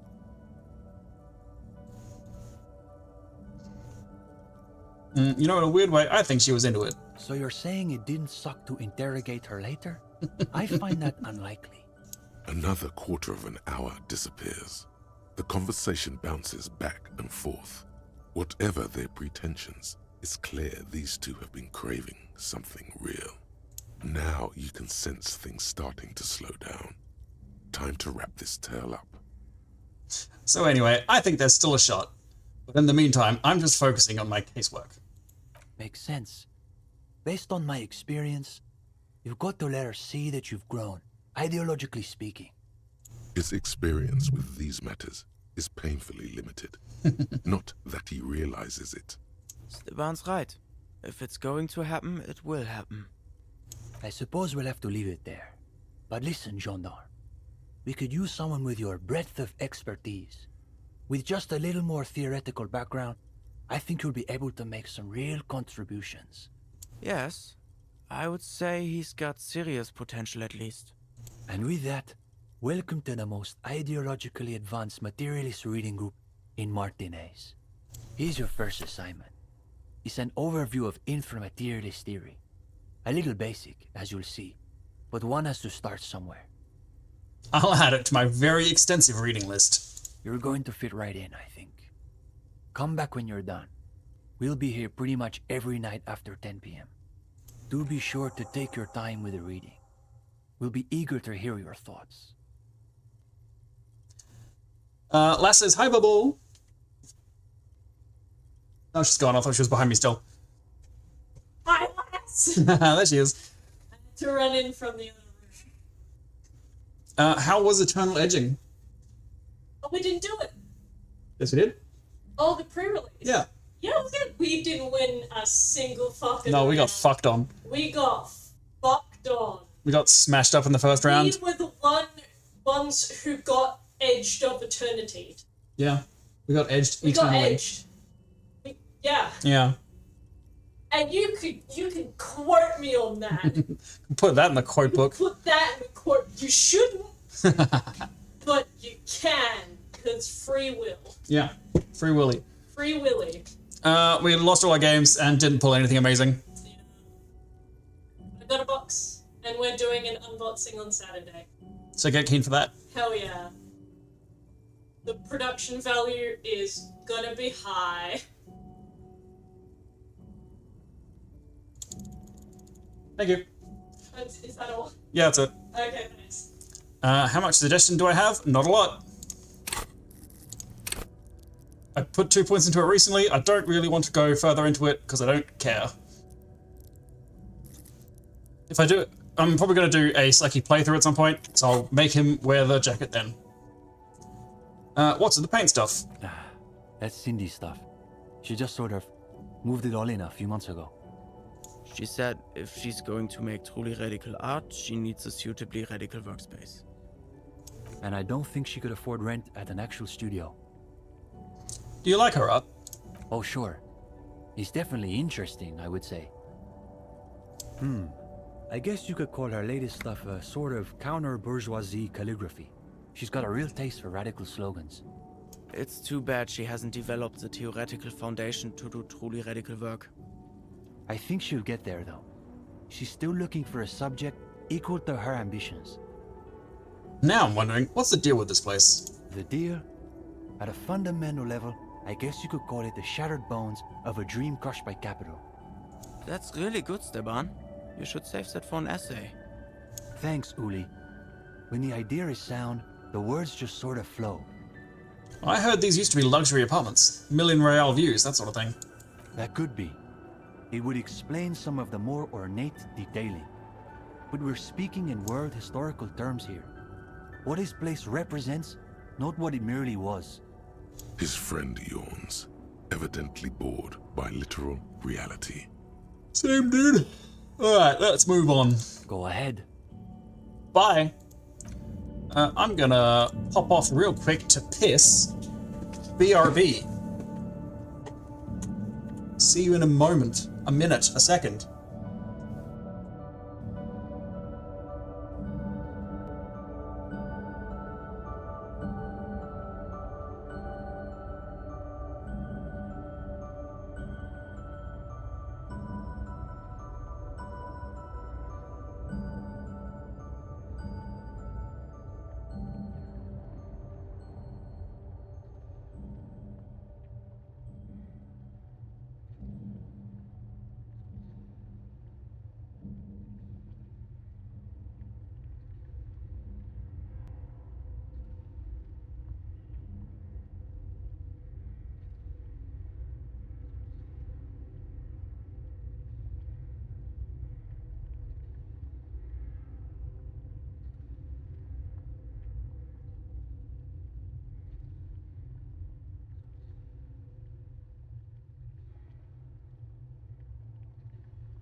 Alrighty then.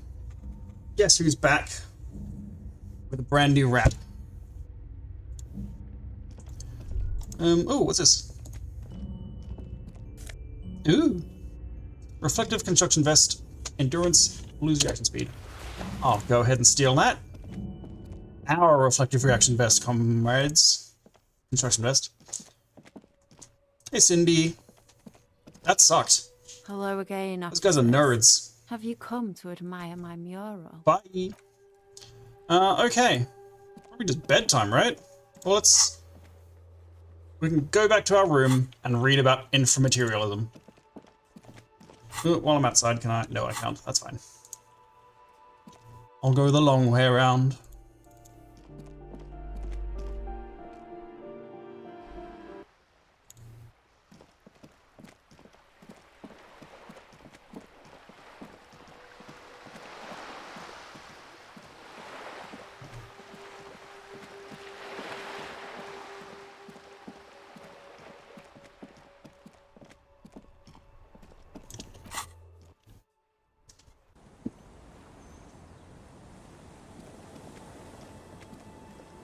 It's getting cold, this late in the night. Time to call it a day.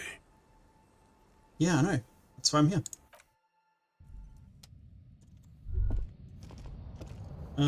Still a bit of light reading.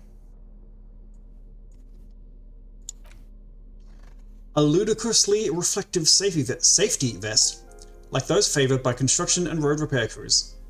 Comes with a replaceable battery pack. Makes you feel like a deep-sea anemone.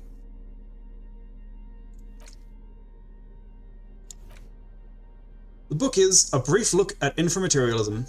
It is a concise introduction to inframaterialist theory, intended for a general audience. You can tell this particular copy has spent a lot of time in someone's back pocket.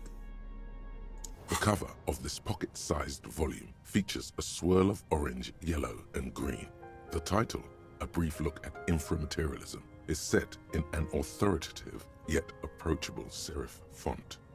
On the inside jacket flap, you find a brief summary. What is inframaterialism? A highly theoretical branch of Masovian communism? A collection of mystical ramblings by a discredited revolutionary? Or possibly both? This brief look, TM, introduces readers to one of this century's most fascinating and misunderstood theories in a concise, jargon-free manner. So far, so good. You turn to the table of contents. The guide itself is divided into several sections with seemingly esoteric titles like Effects of Plasm on Root Vegetables and Mental Projection and Transference. There's also a brief introduction about the life of Ignis Nielsen. Sounds like some bullshit. Let's read about Ignis Nielsen. Known to his numerous admirers as the evangelist of the revolution, and to his even more numerous enemies as the apocalyptic Shrike, Ignis Nielsen remains one of the most controversial and fascinating figures to emerge in the years of the anti-centennial revolution, second only to Krasmazov himself. During his unparalleled life, he helped guide a revolution in one country and found a new state in another. Along the way, he committed some of the most notorious war crimes in an era famed for its atrocities. I'm gonna commit various war crimes. And yet, his most fascinating contribution to history may be the most overlooked. His theory of ideological plasm, from which his followers and successors developed the school of communism known as inframaterialism. Sure, let's read that first chapter. If you're like most people, you probably believe that your thoughts reside in your brain, right? Yeah, seems like it. No one else can hear them. Unless they can. That'll be embarrassing. I've had some stupid fucking thoughts. Completely backwards. You think with your hands. Always have. Oh, sure thing, interfacing. I'm more of a tactile guy. I let my fingers guide me. It's common for some developmentally delayed children to confuse sights of sensory input with the sight of cognition. But let's get back to Ignis Nielsen, shall we? Oh, what do you know, you fucking book? You haven't even got fingers. As Mazov's devoted comrade and leading theoretician, Nielsen was responsible for developing much of the intellectual foundation of communism. But his interests and speculations were famously wide-ranging. During his final years in exile, he produced, among other things, an early guide to home brewing, instructions for raising revolutionary children, plans for a universal pictographic language, and a detailed materialist critique of Dolores Day's chess strategy. But one subject he returned to time and time again was the fundamental relationship between thoughts and matter. We may yet discover, he wrote in his notebooks, that under certain exceptional circumstances, the proletariat's embrace of historical materialism may be so fervent that their beliefs take form in the world of matter as a kind of revolutionary plasm. Whoa. Whoa is right. What's more, Nielsen speculated that this plasm, when it becomes powerful enough, might begin to influence the material reality surrounding it. Hence the name, inframaterialism. Unfortunately, Nielsen passed away before he was able to develop these initial ideas into a full-fledged theory. That work was left to subsequent generations of communist theorists. Building on Nielsen's basic insight, these theorists reached a startling conclusion that a sufficiently revolutionary state might begin to exhibit certain extra-physical effects based on the amount of plasm generated by its citizens. Yeah, these people are saying that if enough people just believe in communism, it'll come true. The actual theory is highly technical, but for the purposes of this brief look, TM, that's a fine working definition of the concept. There's probably something wrong with this theory, but you're the kind of person who believes anything they read in a book. So why don't you just roll with it? I'll just roll with it. Let's hear about this extra physical stuff. Inframaterialists divide the extra physical effects of the revolutionary state by the level of plasm required to achieve them. At the lowest, or first level, revolutionary plasm is believed to stimulate or invigorate matter without altering its essential properties. This sounds like that business with the turnips. How exactly does the plasm stimulate matter? To take one example, during the revolutionary period, many communard farmers in Grad reported extraordinary yields of certain root vegetables. most notably turnips. It is the business with the turnips. The difference in these yields was simply too great to be accounted for by mere climate or soil conditions. The only reasonable explanation, informaterialists argue, is the high level of revolutionary plasm emanating from the commune itself. Sounds right to me. Even today, in parts of the SRV, there are collective farms whose root vegetable yields exceed those thought possible by capitalist agronomists. It's also been postulated that plasm may account for the remarkably full and manly facial hair observed on some No! I fucked up so bad. Can't stop fucking up. I'm gonna stroke my bare chin. Your hand feels clammy against your bare chin.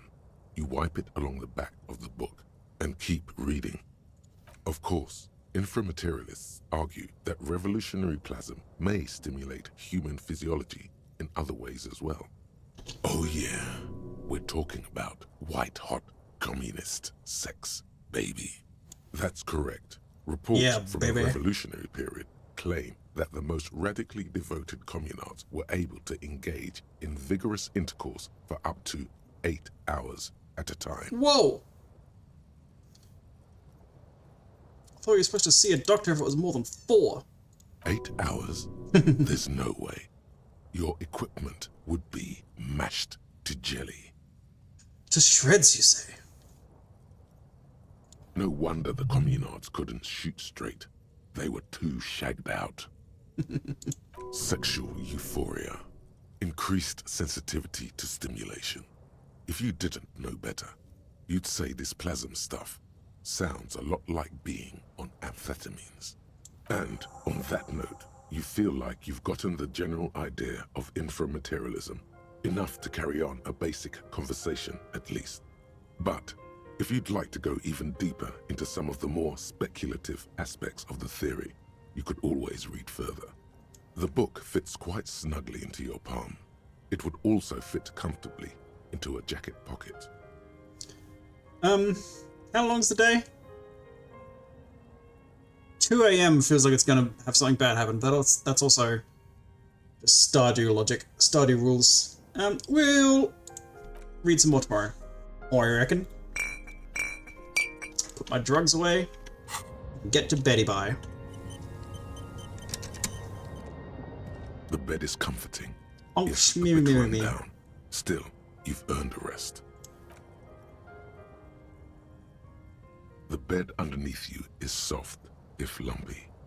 Waves wash the sand underneath the hut, then grow distant to your ear. In the quiet hum of the organic heater, you fall asleep.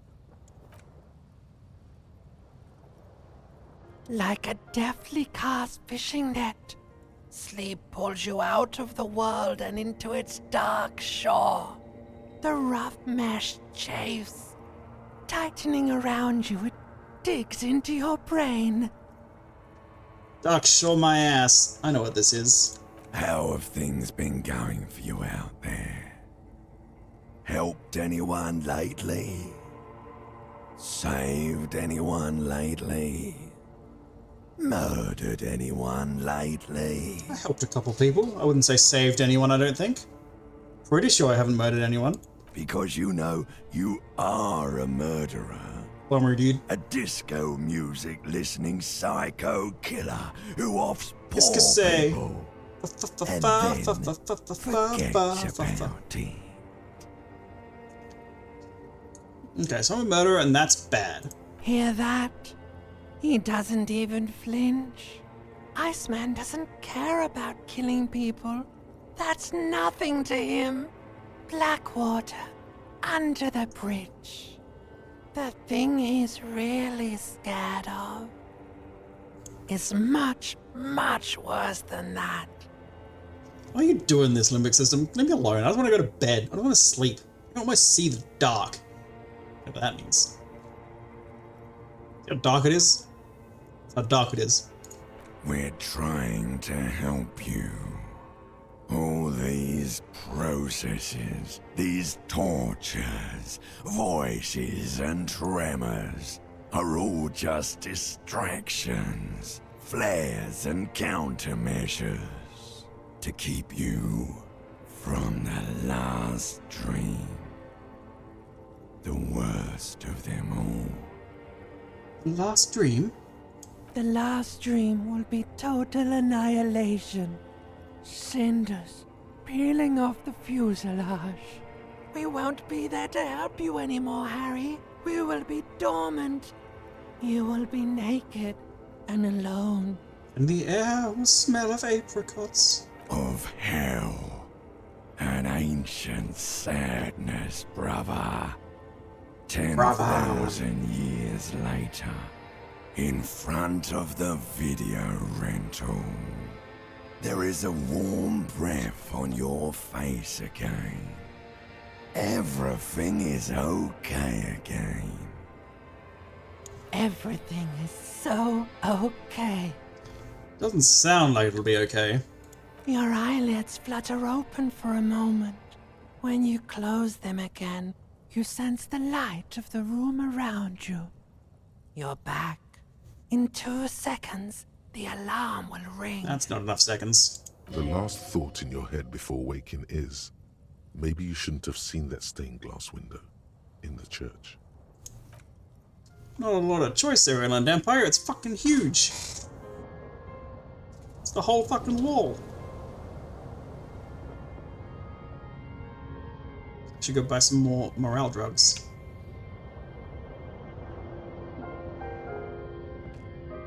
Up you get, Harry. Kim, are you outside? Please be outside. Oh my god. Kim, I gotta talk to you. I gotta talk to you right now. So sorry, Kim.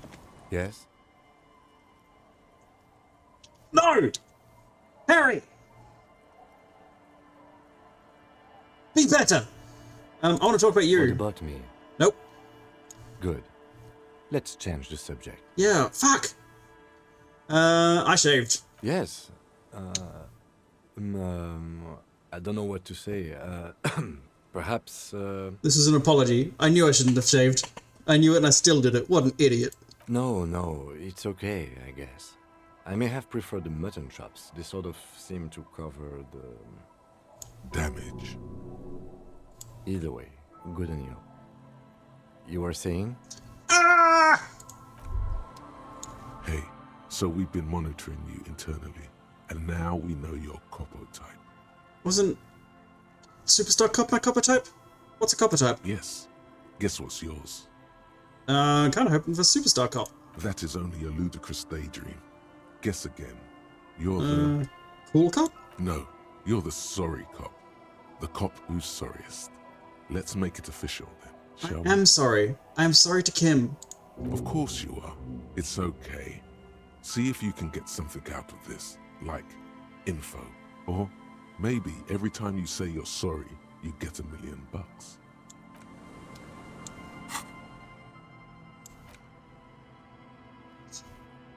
You're one sorry piece of shit. A cop penitent, a flagellant cop monk. This is not the right line of work for you. You should be groveling at the feet of a feudal lord, providing lurid evidence against yourself at a Mazovian show trial, or ripping the flesh from your back with a cat o' nine tails. Whatever made you this way, I know what it was. You can be damn sure it was your own fault. It was Volition's fault. Do it. Really criticize yourself. Who knows? You might uncover something of importance from your guilt-ridden past. You wanna change what we're going through? Kinda. Oops. Composure's nice. Electrochemistry's doing some stuff. Nothing too crazy there. It probably won't enable me to say sorry to Kim, so I'll just leave it as is. Hey Yes. Kim, we gotta go listen to the wind.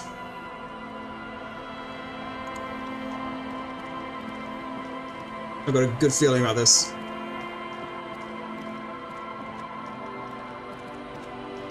Although, if it is a point of no return kind of thing, is there anything else we want to finish up, work on, get done? No, I'm sure it's fine.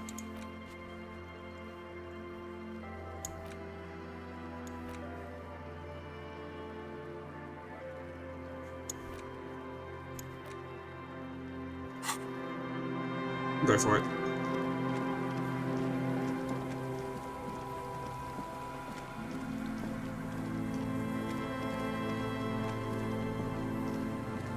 What was the stat I need? Oh my.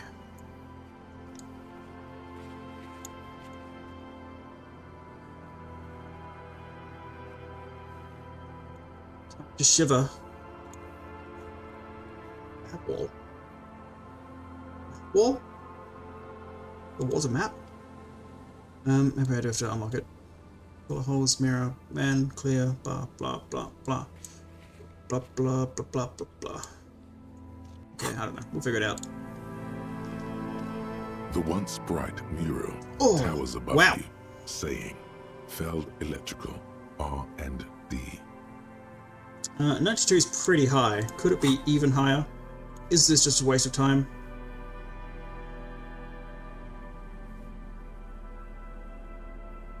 Maybe. I don't want to fuck this up. Even if it's a low chance. There we go.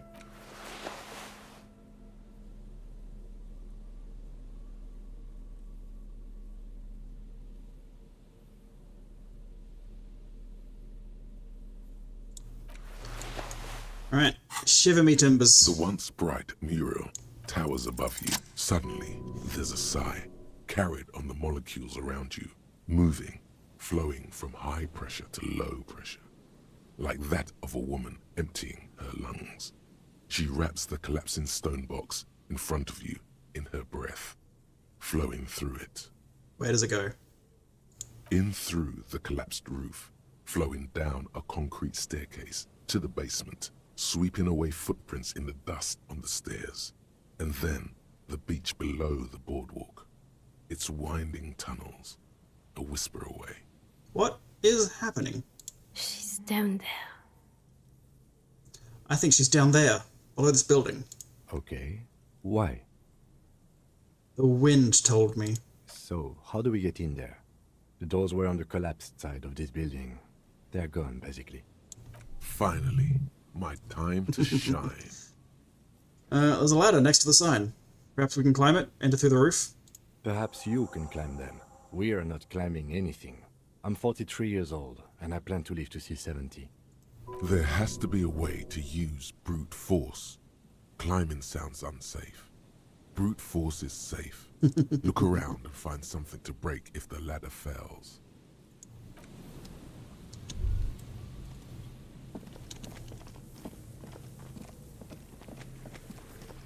Sure thing, physical judgment. What does that mean? This? An old pipe peeks out from beneath the rotten boards of the boardwalk. Could this be an alternative path into the Feld building? Look in. Your eyes slowly begin to adjust to the darkness inside the drainage pipe. The lieutenant looks over your shoulder. What's in there? An ordinary drainage pipe. Darkness. Thanks, drainage pipe. What else is in there? As your eyes adjust, you see some trash. Crumpled up newspapers, cigarette butts. Someone has half-heartedly spray-painted skulls on the right side. And? And nothing. Broken glass from bottles thrown against the walls of the pipe. A syringe. Could we get into the Feld building through this pipe? Given that this isn't a martial arts thriller, it's highly unlikely, and not without risk to our health either. Tons of health. However, the pipe suggests there may be an entrance to the basement around. The lieutenant pushes aside the reeds and looks around. Oh, duh. Why didn't you think of that? Because you're too low, logic.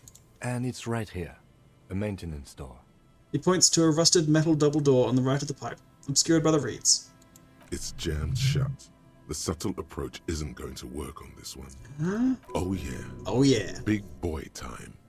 This needs you to put your back into it. Big boy time. Physical instrument, and I reckon probably equip big sword tool. Big smashy thing. Big lever.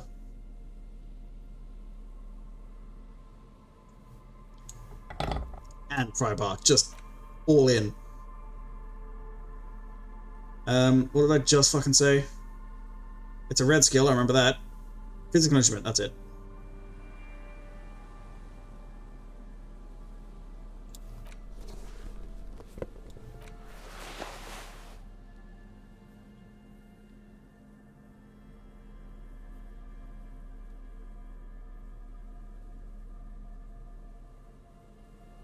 Nope, that's it.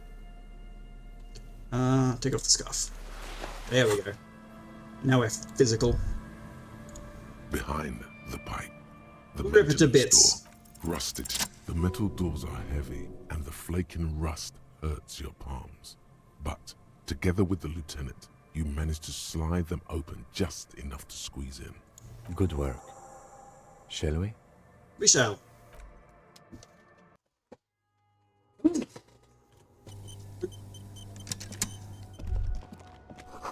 You should take out your flashlight. Sure.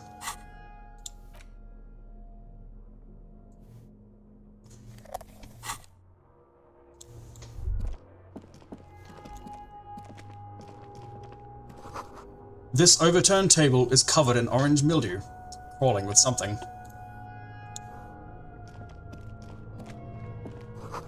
This collapse nearly sealed the basement. One can barely squeeze by. Oh, but you can. Check that out later. Antiquated office furniture. Last century, maybe?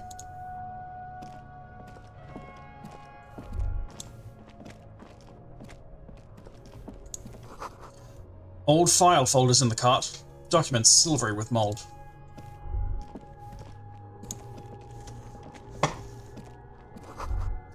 A series of thick, dusty panes of glass. This isn't just glass. These are old computation components. These are computer components? Yes, filament memories. From the time when wires were cast in glass, slides with an inlaid nervous system. How'd they do that? And why? The how was a closely guarded secret. Something that was locked in safes in human heads across the river where they were manufactured. As to why, your fingers don't know. Hey Kim, look. Old cybernetics. So it is. I think it is used to form a single system, slotted in the wall. So this is all that remains of failed R&D? The rest of the building seems to have been picked clean. Could this be part of the failed playback experiment? These? No. These are old filament memories.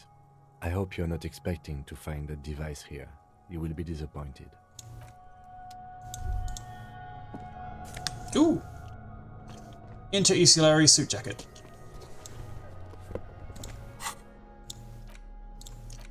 A muted brown suit jacket, perfect for a day at the office, or an evening at a cafe. The red rose at the bottom of the left breast pocket is slowly wilting. Like it's real rose? Still? Ain't it been a very long time? Ain't it been quite a while?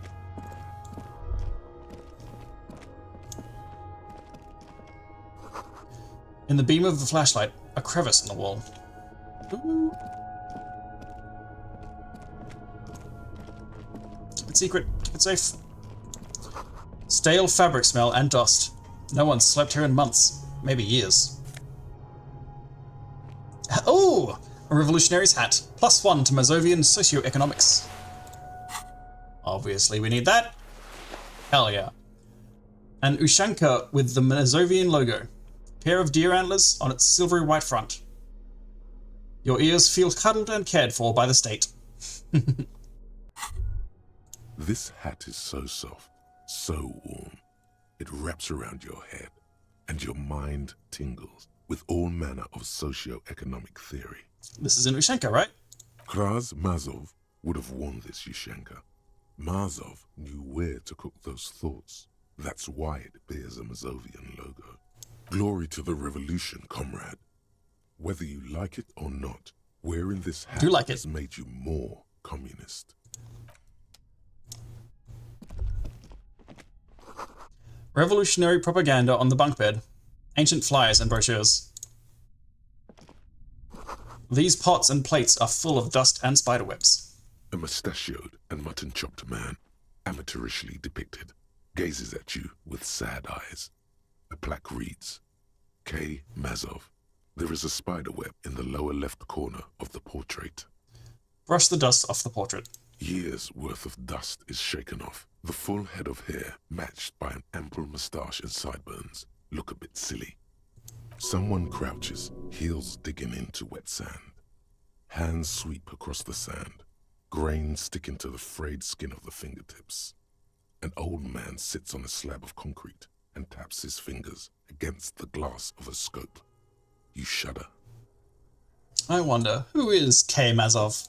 The man in the portrait looks back at you, silently. He knows who he is, but he isn't telling. Who is K. Mazov? Well, my amnesiac friend.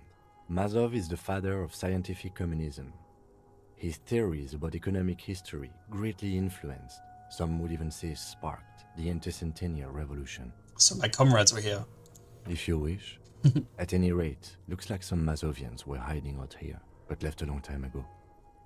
What's with all these secret weapons caches and secret bunkers? We have found a lot of those lately. I guess what most people think of as history tends to linger in rundown neighborhoods. Martinez being what it is, no one has gone through the trouble of cleaning out the old bunkers. Good hiding place for someone who's up to no good. A long time ago? How long? Half a century? This was probably part of the network of defense posts the communards built against the amphibious landing. I think the purpose of this bunker was to produce propaganda. It would have had radio equipment back then, but that's all been looted. Maybe I should move in here. Seems cozy. I won't stand in your way, but only after we're through with this case. Could it be connected to the Mazov bust we found in the students' room? Millions of depictions of Mazov have been produced. They're not all connected. Besides, that looked like some student. The youths always go for this kind of stuff. Could someone have stopped through here recently? You mean like Ruby? No, I think we've stumbled on a piece of history. He looks at the dust.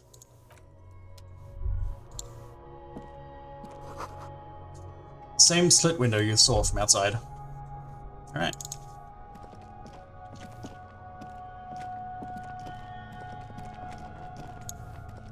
Footprints. Boot prints in the sand. One of the soles appears more worn than the other. Oh, we're on to you now, Ruby. What's that? There's something in the air. An unnatural buzzing. Do locusts get down here?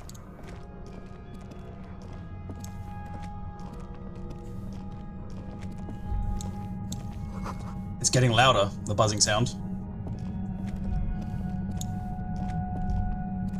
There it is again, like a swarm of hornets buzzing under your scalp. A strange tingling you can almost smell. Lieutenant, do you feel something? No. What do you mean? Kind of a pain, strange tingling, buzzing. I don't feel it. We can finally be bees. We should still be careful. There were footprints back there, and I'm pretty sure they were fresh. Hold on, you really don't feel anything? No, but you are the sensitive one. Oh, I saw them too. Footprints with the right sole worn smooth. Looks like our suspect. If she's in here, we need to plan our next step carefully. What do you mean? Once we detain a credible suspect, who knows what the Union and the Wild Pines will do? We'll set in motion events we have no control over. This part of town is a fine clockwork puzzle. Disturb its peace, and it will start breaking down, uncontrollably. Keep calm. Go over the whole situation in detail. How bad do you think things could get? Well, we are not responsible for what we can't predict, are we? I don't think the entire city will be razed to the ground. He smiles in the dark. We've met the Union leader, but maybe haven't gotten any info from him. Maybe we should talk to him more first. You're right. However corrupt he may be, nothing happens in Martinez without him knowing. We might have to dirty our hands, but... In this case, we can't afford to be squeaky clean. What do you think is waiting for us there? I think I see a cavern. Maybe more cellars? I think we've been careful enough. We still have the element of surprise. I wouldn't be so sure. You haven't exactly been sneaking. Or maybe not. Either way, once we go deeper, there will be no turning back.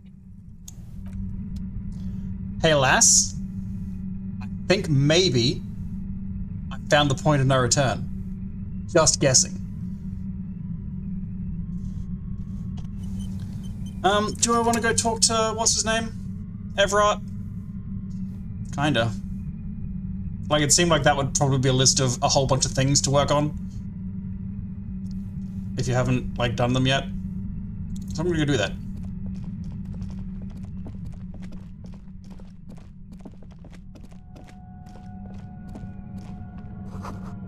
The tunnel collapsed, I'll not find a way around. On the other hand, fuck Everett, and also this kind of shit this game would pull where it'd make you turn around and go back, and then if you do, then she escapes and goes somewhere else. We're the law. We're here to fucking find her. There she is. What's this? A concrete pipe buried in sand and dust. With a cool hoodie. Which I'll obviously put on immediately. Polar anorak. Layers and layers of polyvinyl and artificial sheepskin make this coat ideal for traversing snowy plains on dog sledges.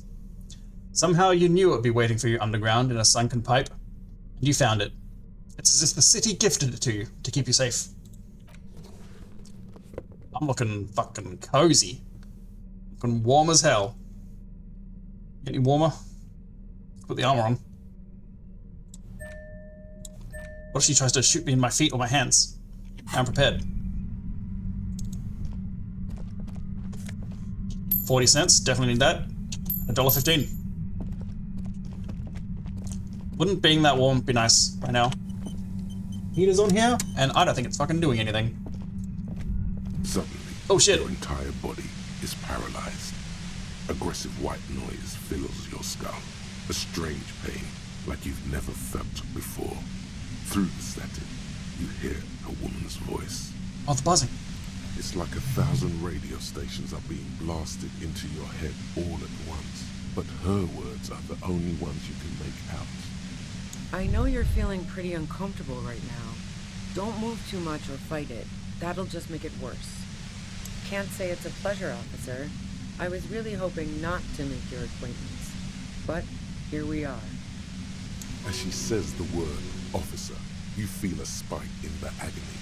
It sounds like the entire radio frequency range is screaming directly into your neural pathway. Cover your ears! No, buddy, that's not going to help. You can't shield yourself from this. It's an entirely new type of experience. Way worse than all the previous ones. Don't focus on the pain. Focus on doing your job. Tell her she's under arrest. You're under arrest! Really now? Check this out. She turns the dial in her hand. You're overwhelmed with a new surge. I got so many points of health. Static. Assuming I can use those. It feels like a blood vessel exploded in your brain. Help, Kim, help! My brain's on fire! No, Kim, your brain's on fire! No! The lieutenant clutches his head as his eyes roll back into his skull. I'm using a pale latitude compressor. You and your partner have been caught in its field. Blasted from that pale emitter that Angus mentioned.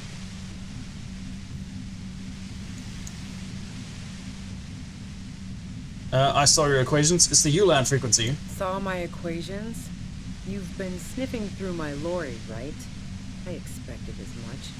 I am a bit surprised you knew what you were looking at.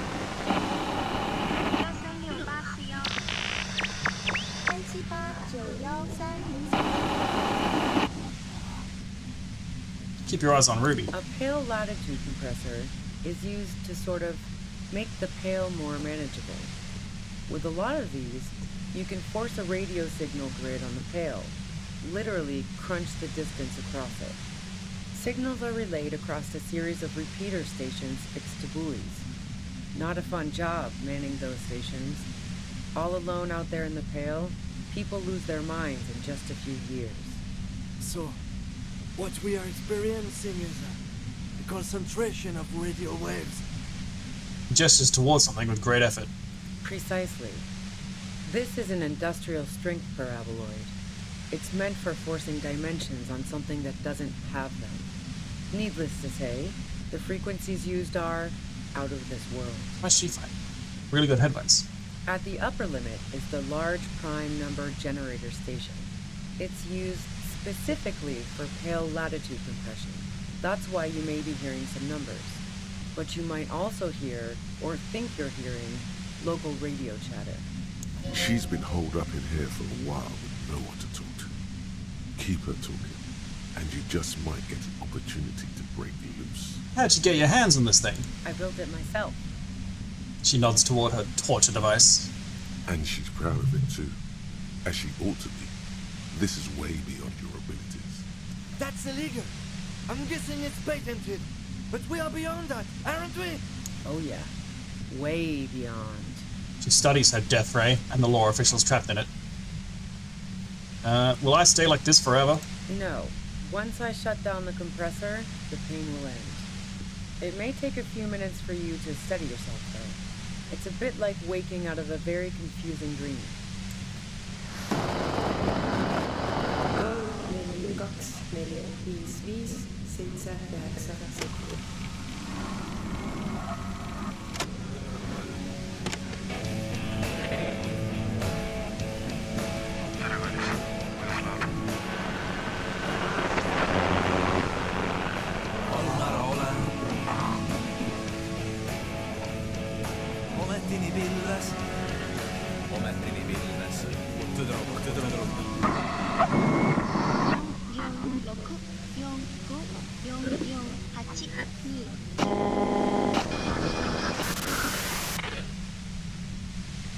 What numbers Japanese?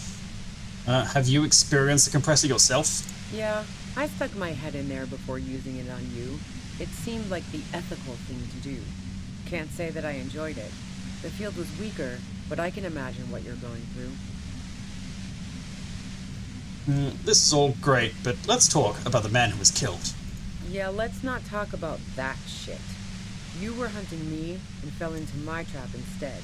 That's all there is to say about it. Well, please, could you just turn it down a little bit so I can ask you something? If you've got something really important to say, you can do it through the white noise.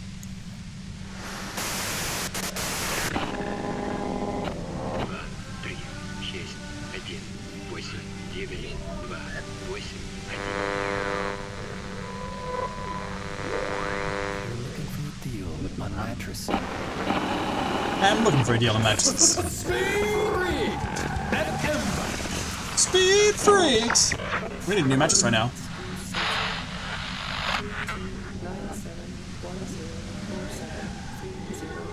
All the numbers are in a variety of languages. That's cool.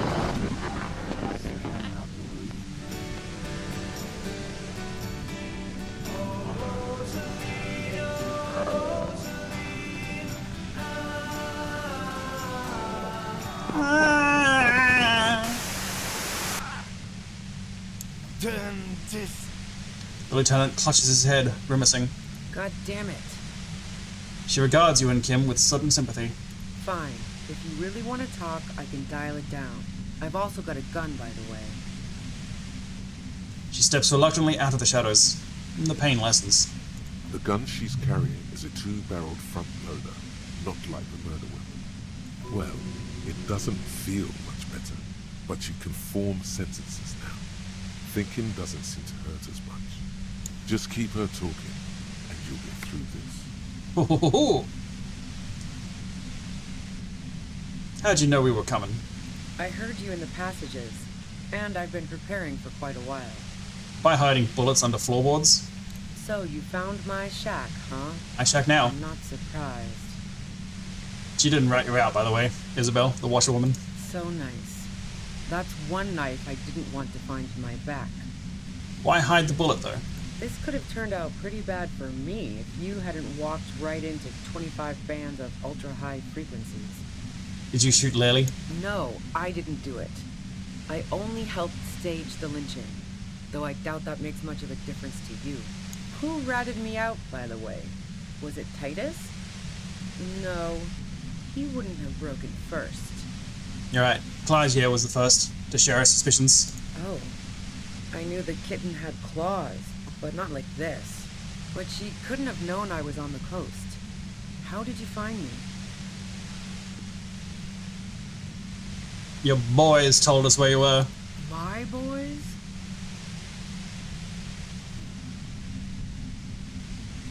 Yeah, the ones you poached from Titus, and Titus himself. What is this? I thought Titus and I had a decent collegial relationship. Oh, You stole his boys. Doesn't even matter. How could they be my boys when they're not even my friends? And those guys liked me, I know it. This is what happens to people who people like. A dull despair is creeping into her voice. How the fuck do the rest of you get by?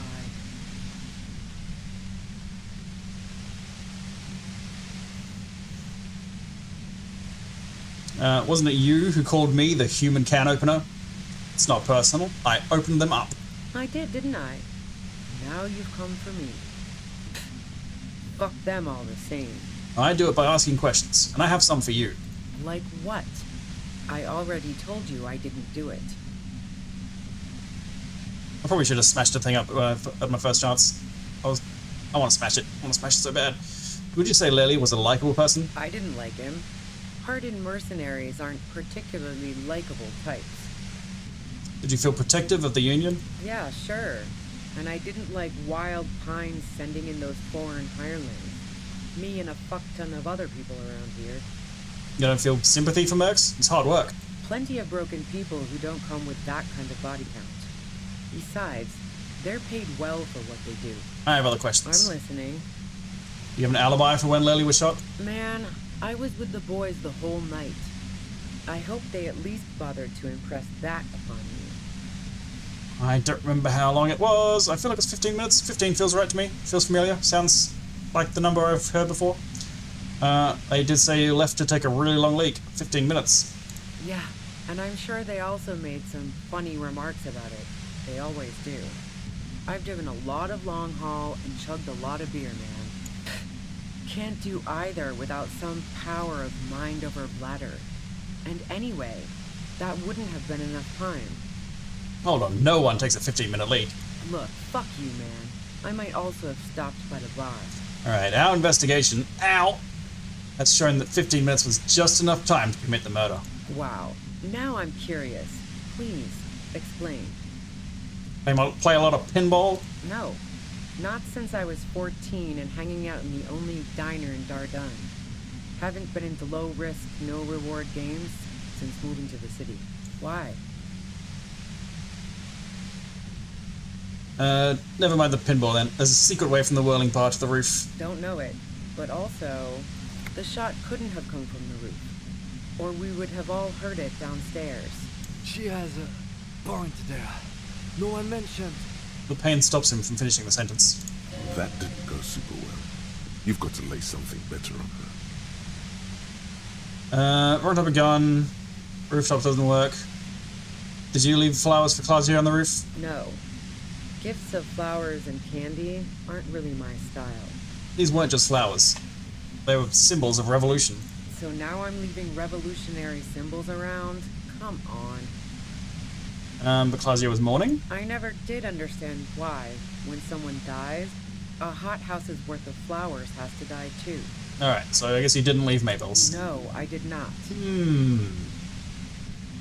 You're running drugs for the Union. I've been through your lorry. That's not helpful, but give it a go. So, Heart of Gold Tommy fucked me over too. Never trust a musician. No, he didn't. I found my own way in. I've figured it out with logistics and science and big blue stats. Okay, great. You got into my lorry on your own. What That's for now? you, Tommy. You're going to arrest me for drug trafficking? Yeah, none of that shit. You had a financial incentive to kill the merc, I guess? Which is what? Oh, and then run more drugs for the Union? Man, it's to get away from all that murderous shit that I left Jamrock, my previous employer, for the Union. What? You sound like Legend of Zelda Link. Link of Zelda. The lieutenant is unable to articulate his question. I got lucky being a dispatcher. Never had to do any of the really dirty work myself. This gun has only been used for self-defense against serious scum. She turns the knob down just a millimeter. It's going to be easier to which is enough. machine now. I wish I had my gun. Not for a moment do I believe that you came here unarmed. Got a There's big a stick. sinister note in her voice. Even with the gun and the compressor, she's afraid of you. Okay, let's take one step back Where? and 5 steps More forward. questions before doing anything. No, I think we're good. Suggestion, smash it.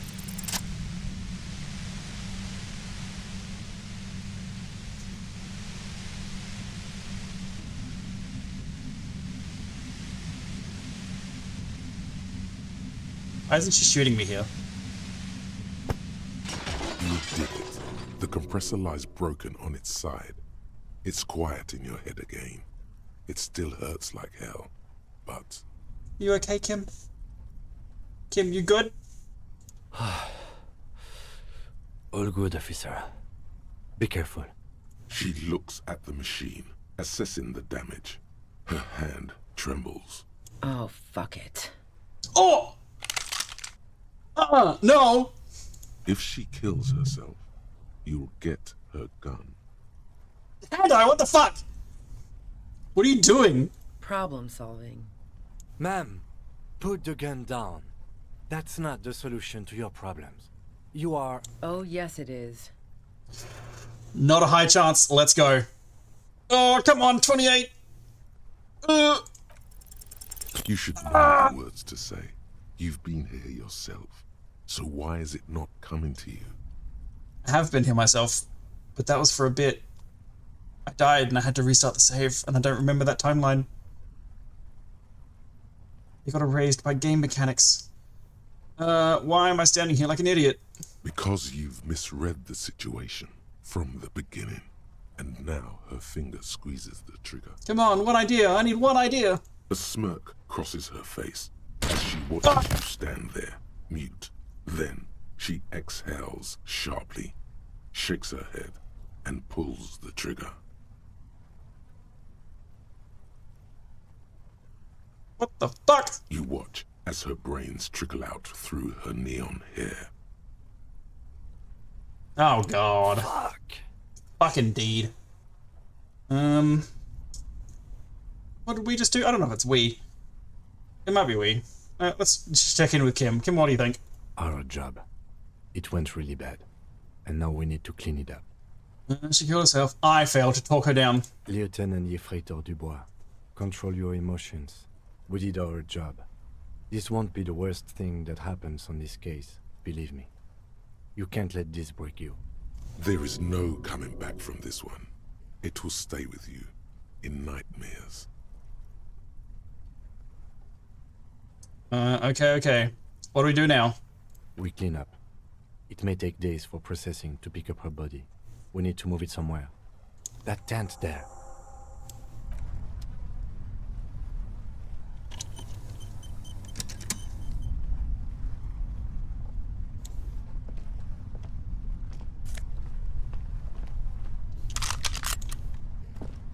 I'll be having that. I'm sorry, Ruby.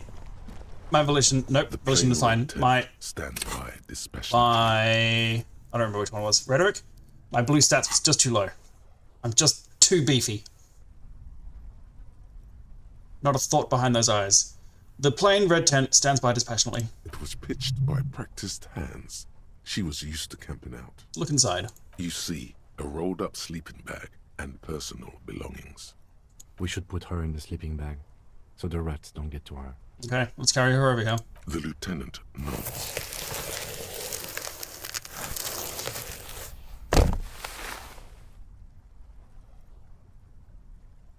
There she lies, cocooned in the sleeping bag, surrounded by empty cigarette packs, books, and half-read magazines. Shine your flashlight on the books and magazines. Assorted soft covers, mostly pulp horror. A motor carriage lies buried in the snow on one cover. On another, a ghost airship. You also see a collection of radio enthusiast magazines. See anything? I'll sift through the magazines. Rager Monthly, Journal of Material Science. More Technological Digest. One of the magazines doesn't have images on the cover. It's not a magazine. It's a leather notebook. A notebook. You pocket the worn brown leather journal. We should read this immediately, like right now.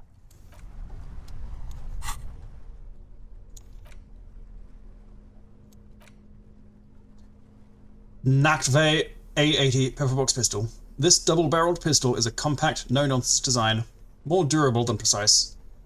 The walnut-paneled grip is scratched up, bearing the sheen of long wear in the hands of its previous owner. Ruby's journal. Nope, haven't got a gun yet. Well, I've got a gun now, but I didn't want to do the union thing, whatever everyone wanted. A well-loved journal with a brown leather cover and the brand name Schneller embossed on the back. It seems to have served as a loyal friend to a lonely traveler. A thick journal. The cover is worn like someone used to carry it around in their back pocket. Examine the cover. It's made of full-grain leather. The lower left corner of the back cover sports an embossed brand name, Schneller. Unwind the strap. The journal falls open. About 2/3 of its ruled pages have been filled. Study the handwriting. The large cursive of someone who writes quickly and confidently. Perhaps too confidently. Many phrases and even paragraphs have been crossed out, with tiny corrections scrawled above and in the margins. Flip through the pages. It's a mix of logistical notes, diagrams, and personal reflections, all dated. We could learn a lot from this. What kinds of logistics? Hard to tell exactly. It's mostly noted down in code. Looks like contact information, quantities, directions. There could be useful information about local operations in those notes. We have a junior sergeant at my station who's good with codes. I can give this to her after we finish this. Professionalism is his coping mechanism. What are the diagrams of? Esoteric radio technology. The most recent ones probably pertain to the latitude compressor, sketches, calculations of distance and density. You make out a familiar spiral shape. Anything personal? Short, wry observations of people and places. Probably a way to pass the time on the road. Also, what appears to be attempts to sort through some difficult decisions. There are a few passages with many questions in them. The way some of those question marks trail off into ellipsis, she was going through a tough time. How far back do the entries go? The first entry is from August 2nd of last year. It reads simply, I know my position is precarious. All I can do is make myself as useful as I can while looking for a way out. Remember, no one is indispensable. What did she write on the day Laylee died? Nothing on March 4th. March 5th, though, well, that's bound to come back and bite me in the ass. I'm bad at this. Loyal to a fault. But that's another matter entirely. You have no idea what she means. These are personal notes. Don't expect to understand all of it. And what's the most recent entry? The most recent entry is from today. It reads, even when I leave here, if I leave here alive, what's my next move? Staging a lynching is a crime, even if I'm not accused of murder on top of that. Forever on the run. Not really my idea of the open road. Man, I was really looking forward to winning. I don't think she killed the mercenary. It looks like she might have been framed. Too bad we didn't really get to hear her side of the story. This whole thing was a detour, and a fatal one, he thinks. Don't get emotional. Okay, what do you mean framed? By the Hardy Boys, by Class here, by us. And who do you think killed the merc? Could have been Titus. Then again... But no one heard the shot. Maybe there's a Hardy Boy we've yet to meet, who acted as his accomplice. Either way, we need to keep an eye on him. One thing is for certain. We have business back in the whirling and rags. Questions to ask. We should get to it.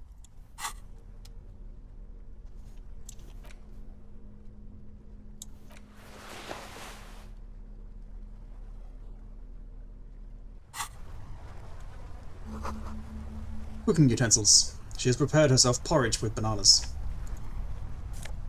$8. And some Dramamine.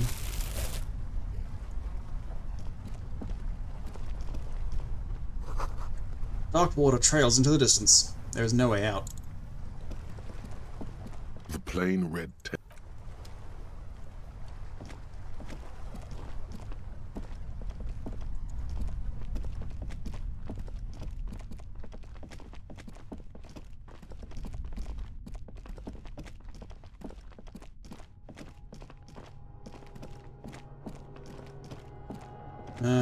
Remember to hold the gun.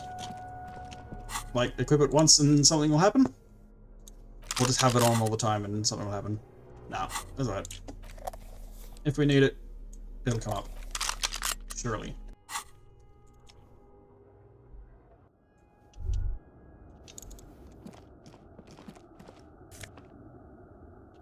Let's go. The glass is covered with grime and dust. You can barely see out. The entrance isn't the way out. I'm exploring. I haven't been up here yet. Stones fall. It's a long way down.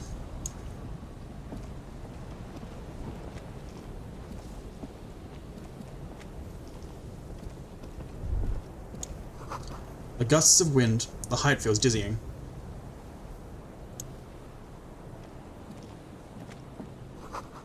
The central support beam has been destroyed by artillery fire.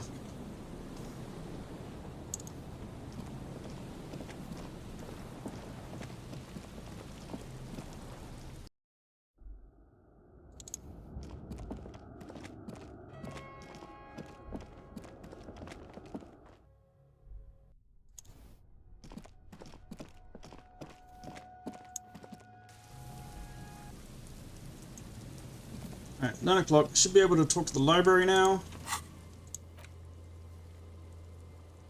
Also go back there. Probably a good idea. Let's go to the thing. And also unequip that, because it's bright out. It's the middle of the day. It's the middle of the morning. Ooh. Relax, it's not yours. You didn't crash every MC in Revachol. Hopefully.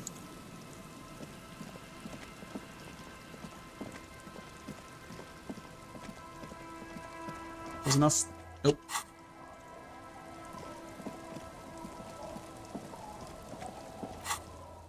Goodness gracious. What? Oh, is there some change in the status quo preventing me from teleporting there? Requiring the feet to do the work?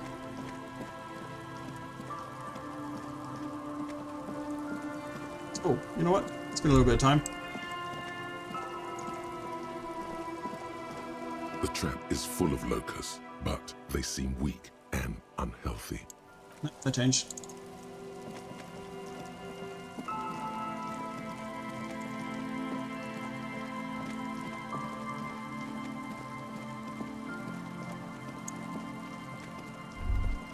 Stop. Now. It is time. Sounds ominous. Yeah, I assumed. I gathered from the walking in notification. It's fine. Now is the time. It is. What am I supposed to do? Be prepared. Wield Ruby's double-barreled pistol. Sure thing, Not a Inland Empire. shitty gun, but it's better than nothing. Alright. I'll fuck my bare hands if I have to, but I've got a gun, so probably not. I've got 2 bullets even. I'm not sure I feel ready for what lies ahead. Then you'd better get ready. Whatever happens, I've got your back. Alright, I'll equip the gun.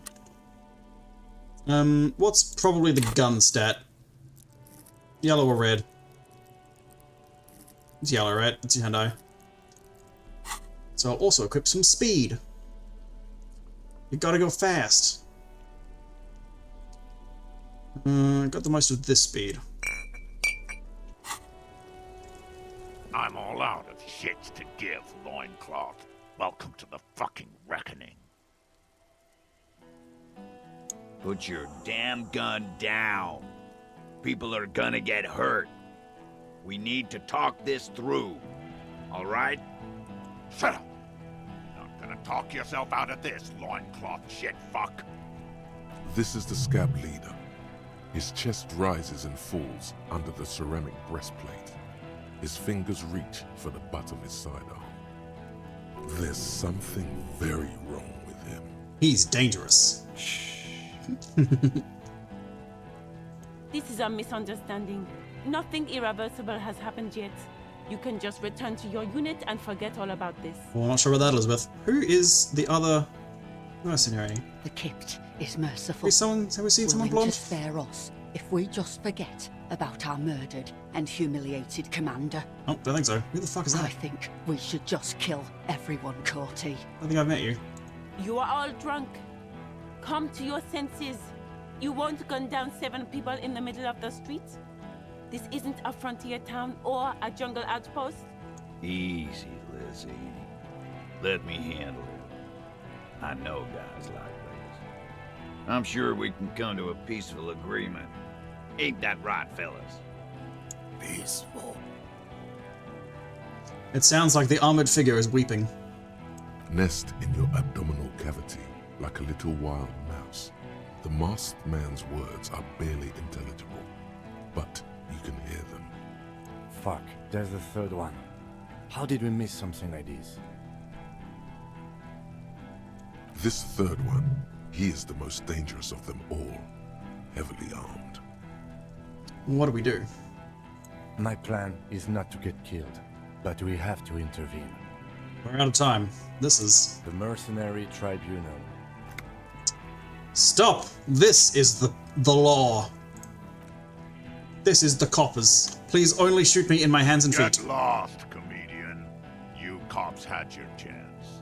Now it's fucking time for some justice. He licks his lips, waving his gun at the crowd. Losing his balance for a moment, he staggers backward. Pig fuck! Someone with a super fucking cool design.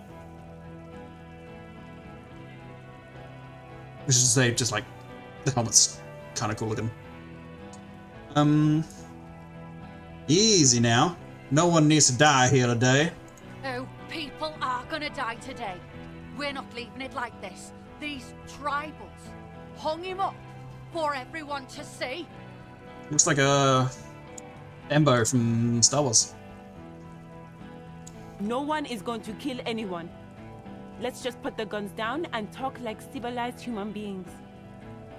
With a wordless gurgle, the killer loads his long rifle. The leader gives a small nod to the helmeted man. Suddenly, your fingers holding the grip of a gun that has just taken a life tingle. Go for it, it seems to say. Shoot him in the mouth. Shoot him before he shoots you. Are you sure, Hand-Eye? Even if it comes to a fight, it's always a good idea to drag it out first. Get under his skin.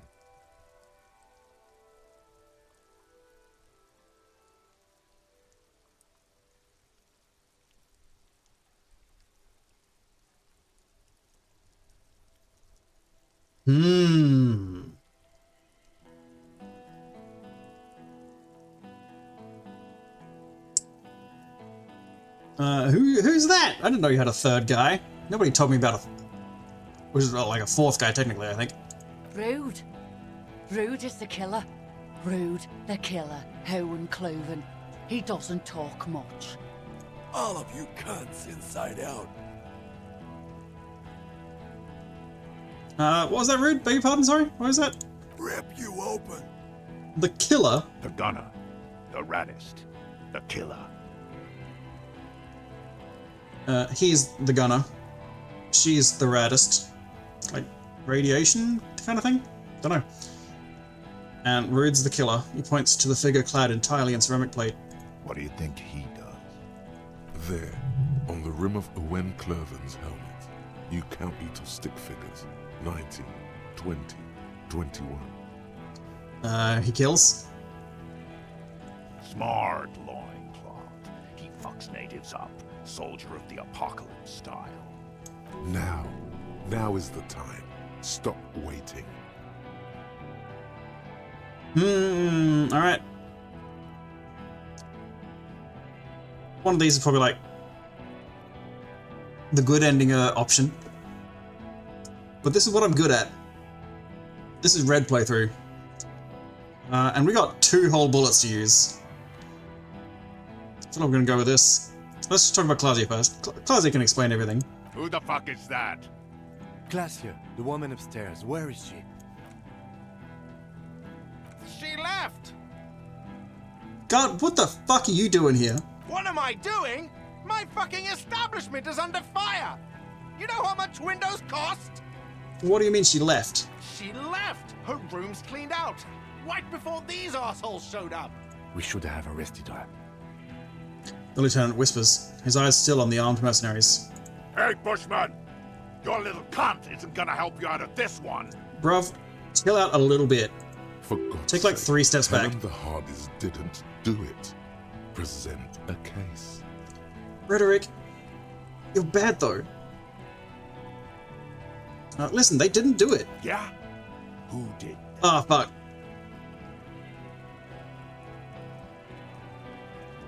Okay, the shot wasn't heard. So it probably wasn't anyone in the whirling rags. Could have been someone else. It wasn't me, I wasn't here yet.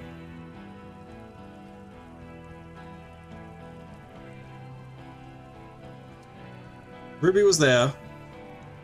But also she did that. So probably not. It didn't sound like it was her when we were talking to her. Claudia? Mid-fucking? Probably not. Titus? The boys say he was there, but they're his boys. It was the shot was from a long gun, so it was probably from somewhere up high, down south. What has an angle? I don't think the dice lady has an angle. The church? Did Crabman shoot him? It was someone else, someone who's not here now. I just need a little time to figure this out. Time. You had time to fuck around in that church. Chase some Oh, I did fuck dog around. trader. I saw you. Hey, you know who has a long gun? Time is up, Loincloth. Give me a name. Now! I think it was someone who was here now. I think it's this guy. He got a long gun. How fucking convenient. Yeah, here we go. They are here. It's one of you. One of us? You're saying we? What if I just shot one of your pals here right now? Huh? How about the killed? Go ahead. Tell me we fucking killed our own colonel one more time. Listen, please. This cop and this drumhead cop marshal won't decide who... He's gonna do it. He's gonna shoot her. Oh, I can't just stand there. Why doesn't he believe me? Your mind grinds to a halt. All you can see is the revolver in the man's armored hand, swaying, pointed at her. You'd move your mouth like a fish gasping. I'll kill you. Go away. The shot rings in your ears, a low, tinny ring. Then the Hardy Boys yell something. I'm okay. I'm okay. Eat some health potion. Fuck this! She's down. Her white shirt soaks a blood red around her abdomen. She gasps for air. Eugene says, fuck this. The man starts pulling something out from his pocket. There's a coarse shuffle against something. Is it a gun? Eugene, you got my gun? Gene! Cancel Lizzie! Now! Uh-oh. That's only gonna keep going down. Anything go higher? That one's bad. Talk about the hanged man. Of course. Oh, fuck, dude. Nothing bad will happen. Oh, no. Talk about his dead friend. He seems stable enough to take it. Am I sure? He's already shot one person. Even better, it will further destabilize him, cost him time, and maybe even lives. Suggestion, what the fuck? I feel like I got to know your dead friend during our investigation. I used necromancy to talk to him. Don't fucking talk to me about my brother, Loincloth. Oh, really fucking this right up. Okay, yes. Immediate failure. Oh, things are point went up. worse now. All right, back to He's observing your back to every even. motion carefully. Yep, I'm just gonna fucking shoot you, my dude. My guy is getting fucking shot. 72.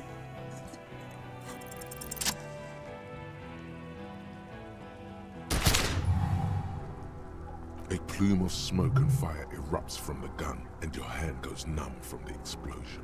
Look at Cot now. There is a hole in his cheek.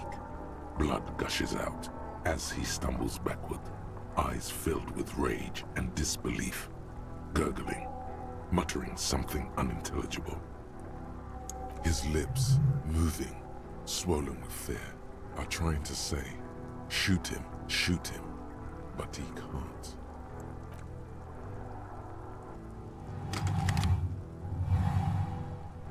To your right, the killer raises his rifle and takes aim at you. His moves are steady, but the long barrel of the rifle sways slowly. Just fucking dodge it. The shot rings and you stun. Something violently tugs at your shoulder, pushing you backwards with incredible force. A volcano of burning pain erupts from your left shoulder.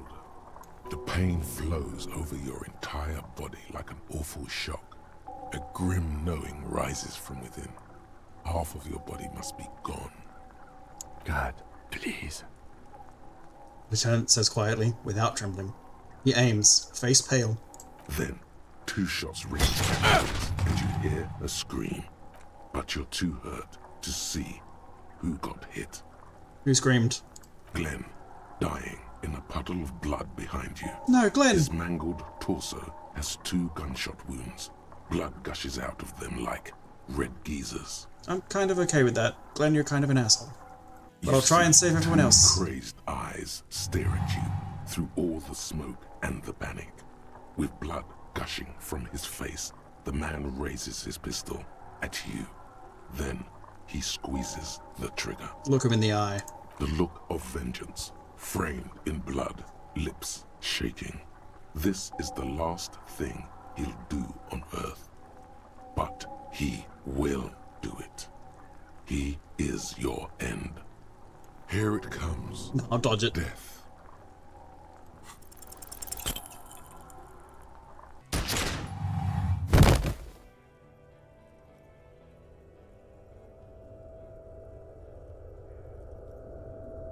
You can't. There is no time. Something inside your pelvis explodes. Your entire lower body is on fire, and your legs can't support you. You fall down like a rag doll. The pain is too immense to scream. It pushes the air out of your lungs. Everything goes dark. A distant blur as you recede into it. Listen through the darkness and the pain. The Hardy Boys are screaming, fighting, dying. Someone jumps over you. Nearby gunfire shatters glass. Stop! The cop! Protect the cop! He's down! Thanks, Titus. I knew it wasn't you, probably. A touch from your lower body. Feels slick and warm with blood. The pain is too strong to know what has happened there. Even clutching to your consciousness takes everything you got. What parts of me am missing? Most of what's down there. Oh, God. It's all gone. Open your eyes now. No, my dick! What's happening? Nothing. What do I see? A persisting darkness. Dancing lights of pain. Distant shadows cast by them. Like a hellish play. You're bleeding out. Out of it, a silhouette appears, crouching over you. You hear a familiar voice filled with urgency and fear.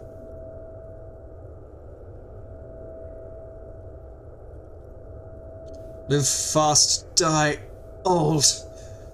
Wincing from pain. Yes, keep talking. Stay awake. Look at me. But you can't. It's so hard. Your eyelids grow heavy, and the sounds ever more distant. And the cold comes over you. The lieutenant, too, is somewhere far away, almost gone, when suddenly you sense something behind him. A slender white shadow towering. Someone stands there, raising her pistol at him. The lieutenant does not see it. He's pushing down on your wound with both hands. No, Kim! No! Look out! You say, and hand out your firearm to him. Your hand trembles and your eyes are full of fear. That's all it takes. There is no room for hesitation. The lieutenant moves like a spring unloaded. He grabs the gun from your bloody hand and fires behind him. You hear a faint scream, a woman's. Then the sound disappears, like someone pressed stop on the tape. The woman is gone. So is Kim. Then the whole world. Fall into total darkness. This is death. One more door, baby. One more door. Nah, pull me back in, Chief. Fight's not done. The fight? There is no fight. The fight is over. It was Pull me back lost in, Coach. 1,000 years ago. You have laid here forever. Keep falling deeper. Take the door. He's not taking it. His body is not taking it. Oh God, no. He's not disintegrating. He's swelling up instead. Over the hours, hurting, moaning in his sleep, and rotting, and being disinfected, and smelling of drugs, and feeling saliva in his mouth, drifting in painkillers, thrashing in his wound sleep. He can't go. Not before the case is solved. There is a radio in the distance. A radio of the world. Playing sounds. Good morning, Elysium. Soon you will return to the world. Hours turn to days. Soon we will get up again and go through it again. Finally, we know what the infernal engine was outside. The clarion call. It was him. He is the infernal engine. He never stops. He only gets worse. Worse.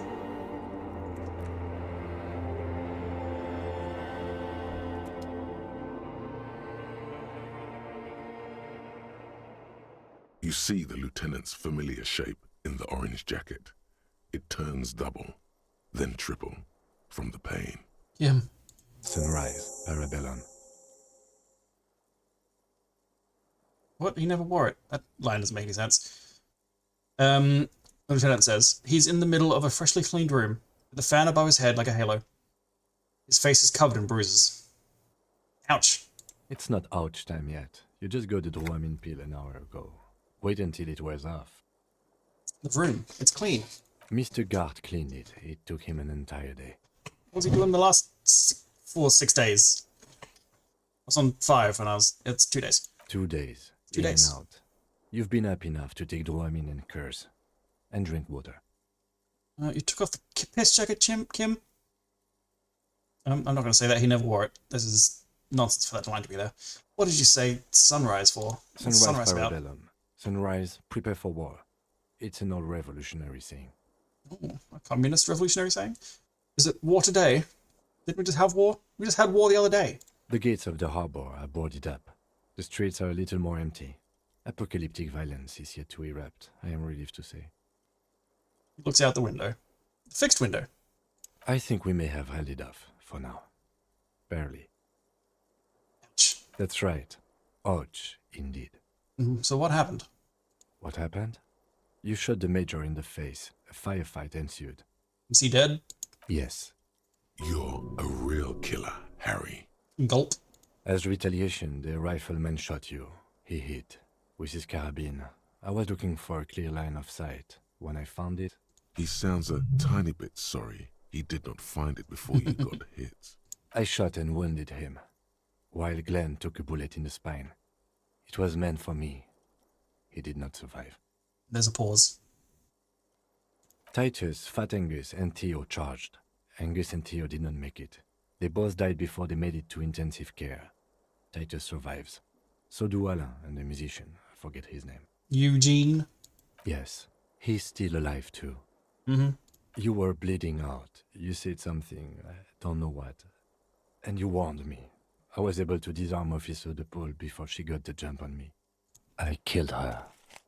And that's what happened.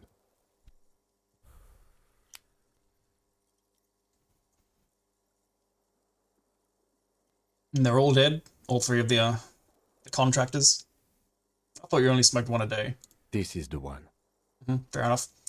All the contractors are dead? DePaul was the last to die. Everhart had their bodies returned to Crenel for a funeral. The company is yet to retaliate. Why? Because we deterred them? Or Joyce did? Maybe the harbor in full lockdown is too costly a target. Or maybe... He breathes in the fumes, thinking. Maybe they are simply taking their time and will attack soon. I don't know. How many casualties on the Union side, total? 5. Glenn, Theo, Shanky, and Angus. The fat one. He took a lot of bullets. There's another pause. And Elizabeth too. Elizabeth Beaufort was her name. The gardener. She didn't make it? No, she bled out before Everhart's surgeon could help her. Everhart sent his personal doctor, but a costly loss for the Union. She was being trained for leadership. If I could have presented the theory better to their leader. She never had a chance. She should not have been there in the first place. There was no way to convince them. Stop this line of thought now. You're too broken for ghosts. Oh, now you're being helpful, Wilson. Oh, well that's... All. It's a shit show, Kim. Yes, officer. 6 people are dead. It's not a success. +1. Ruby. But what's done is done. The violence is cordoned off. The Hornet did not get into the beehive. The worst scenario has not materialized. Yet. And we are still alive. Both of us. Now it's stupid and funny to say this. Kim, you took off the piss jacket? Yes. The joke wasn't funny anymore. I took it off. Fair enough. How bad am I hurt? Pretty bad, officer. You've suffered 2 wounds. The first is below your shoulder. The bullet passed through your shoulder blade, luckily missing your lung and heart. The second shot hit you in the thigh, the left quadriceps. No major arteries were nicked, but the bullet had to be removed. Bacterial infection was treated with mercurochrome. Can I walk? We will see. You won't be able to dance much, that's for sure. No. You should be able to live with limping around, though. Has anyone from my station been to see me? Vic Mayer, who I know was here? No. Fucking Vic Mayer. Really? I called your station after the fight. The injury was logged in. They told me they've sent officers to join you on the site. Oh, that's odd. You haven't seen any, have you? I'm sure they're worried about you. So if not my station, then who treated me? I did. Thank you. No need. Are you hurt? Not very. I have a concussion from that woman beating me with the butt of her gun. I tried to not move too much. Things would be worse if you didn't warn me. Thank you. I did not see her coming. Stupid of me. Alrighty then.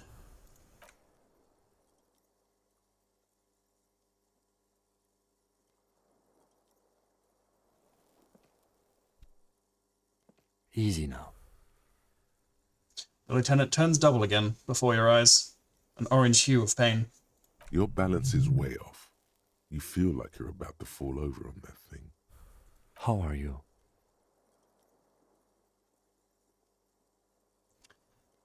Oh, I feel fantastic. Let's rock. He nods. What happens now, Kim? I honestly don't know. You don't know? We can't talk to Everhart. The harbor is in lockdown. Everyone in there is outside our grasp now. And Joyce has left too. Joyce is gone? Yes, she left yesterday morning. To meet the board of Wild Pines, or that is what I've heard. There's a pin somewhere in the machine that keeps Connell from sending in a death squad. Looks out the window. Maybe it's her. Maybe she kept her end. Either way, Ruby's gone. And Clasia too. We really should have arrested her, you know? Oh, you checked? She's really... Guard confirmed she left 20 minutes prior to the tribunal showing up. Who did it then, Kim? Who killed the hanged man? I don't know. I think the theory you presented, it's someone else, outside our circle of suspects, was right. It better be. Everyone within the circle is either dead or gone. Well, Titus is around, apparently. But I don't suspect him. Honestly, I think our investigation has not produced a single credible suspect. Fucking Maybells, Kim. The flowers. What? Yank it out and show the dried flower while it falls to pieces. This one, remember? Every piece of garbage in the city is not connected to the case. You don't have to keep everything. What about the hole in the... Ouch! Wall. Someone was checking her out. I don't know. That's been there for years. Goddamn footprints, though, Kim. Yes. God cursed the footprints, not solving the case for us. Au diable. An antique bullet from a Belle Margrave. 446mm. How hard can it be to find one? How hard can it be? It's extremely easy. There are thousands lying around. We found one. All completely unusable. It's precisely how easy it is to find one that makes the bullet useless. There are all these old bunkers and weapon caches. Revolutionary era. We could find thousands more if we wanted. All of Revachol is full of them. The miracle hasn't happened yet. It's not over. He does not know what to reply. Looks out of the window, then back at you. It's morning outside, you think. You know what I think about solving crimes? He arches his brow. The ceiling fan patiently spins overhead. Solving crimes is hard. It really is very hard. That concussion must be making him dizzy. You're not ready to give up, are you? No. Are you ready to limp? I'm ready. Good. Where do you want to limp to? A gust of wind blows in from the bay. The duraluminum box around you vibrates imperceptibly. A familiar cold, a red thread on the roof upstairs. Taut, plucked like a string by the gust. We should check Clausia's room upstairs. Why not? He extinguishes the cigarette on the sole of his boot. And just leaves it on the floor, Kim. There's probably a bin in here. Another look at the window, perhaps? The one he was shot through. I don't know. I can't think of anything better.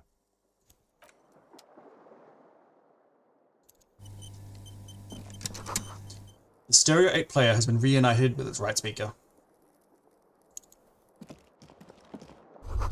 Newly replaced glass shining in the morning light. You hear traffic outside, back in the world again.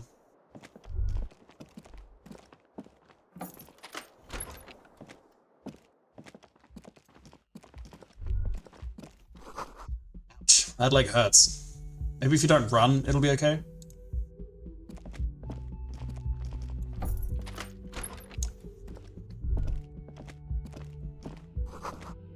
Looks like she's left something on the table. Next to the stack of bills, you see a note. A few lines jotted down in large, uneven handwriting, just as the writer was about to rush out the door. I'm sorry, I fucked everyone over. P.S. I didn't kill him. P.P.S. Gift upstairs. A gift? The lieutenant turns to the staircase suspiciously, looking for any signs of another presence in the shadows above. What could this gift be? I am not drawing my gun, yet, but I don't like gifts. He says he's not, but his hand moves instinctively toward his holster as he studies the note. Just don't walk into another radio trap, okay? Seems she left in a hurry. It's hardly surprising. How'd she know they were coming at that time? You look at her rough, jagged handwriting on the note. She was in a rush, but not panicked. Deliberate. Focused. Let's check the medicine cabinet real quick. The medicine cabinet is empty. Not even a toothbrush. Oh, she took all the speed. Pity. I was kind of hoping the gift would be in here. Of course you were. How does that work anyway? How does what work? Amphetamine. Does it make you a better detective? Certainly does, probably. Be honest, he's not grilling you. He just wants to know. Ask if he's ever wanted to take it too. It just makes me the detective I am. Have you thought of taking it too? Maybe I should. I've got a spare. The beating he took must be more serious than he lets on.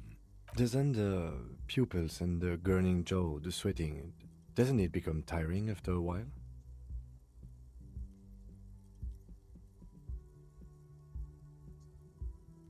Looking like a beast in heat is a serious downside, yeah. I thought so. Should we go? She's really cleaned this out. Mm-hmm. She certainly had her priorities straight when she was packing.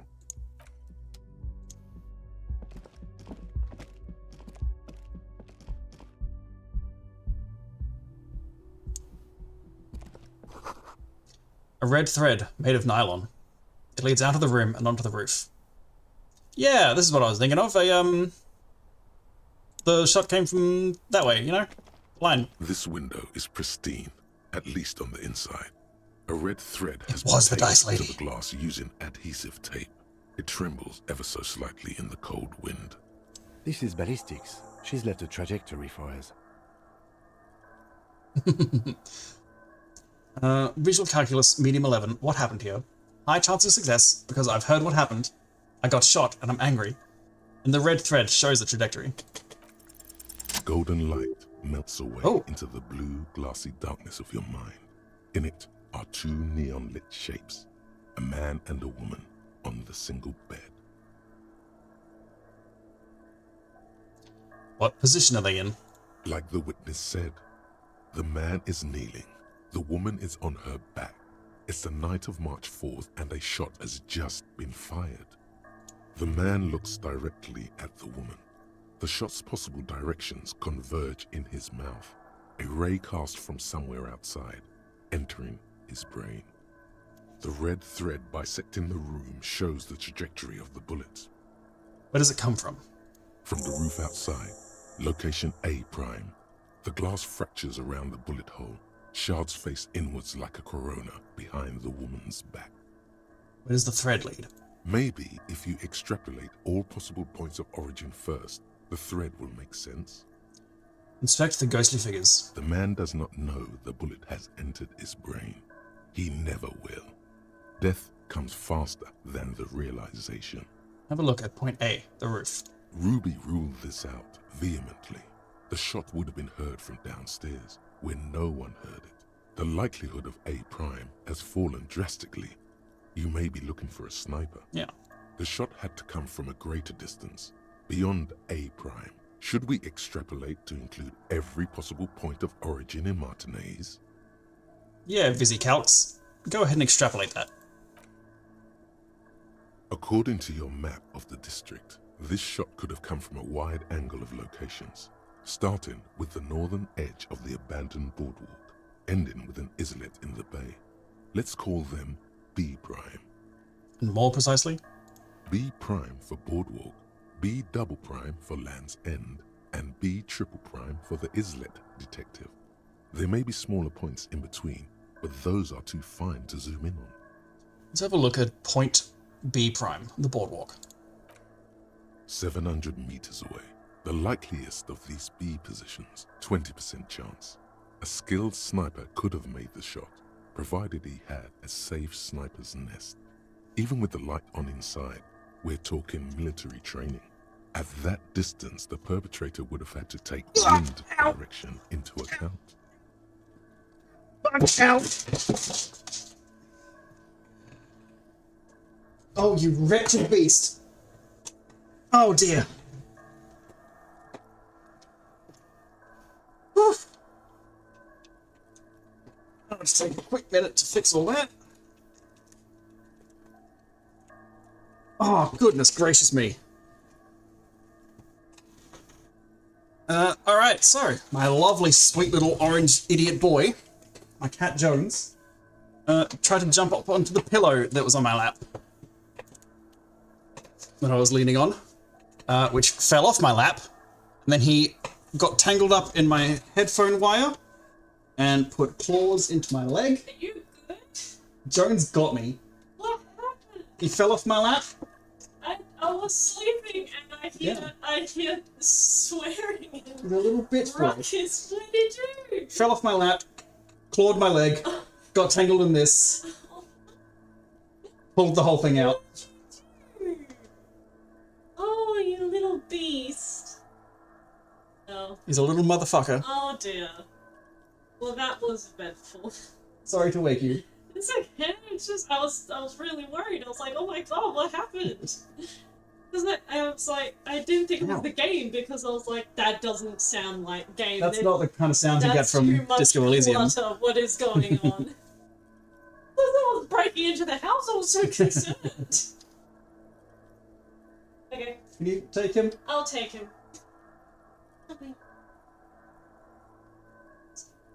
Okay, good night. Banishment. Bye. Good night, Bubble.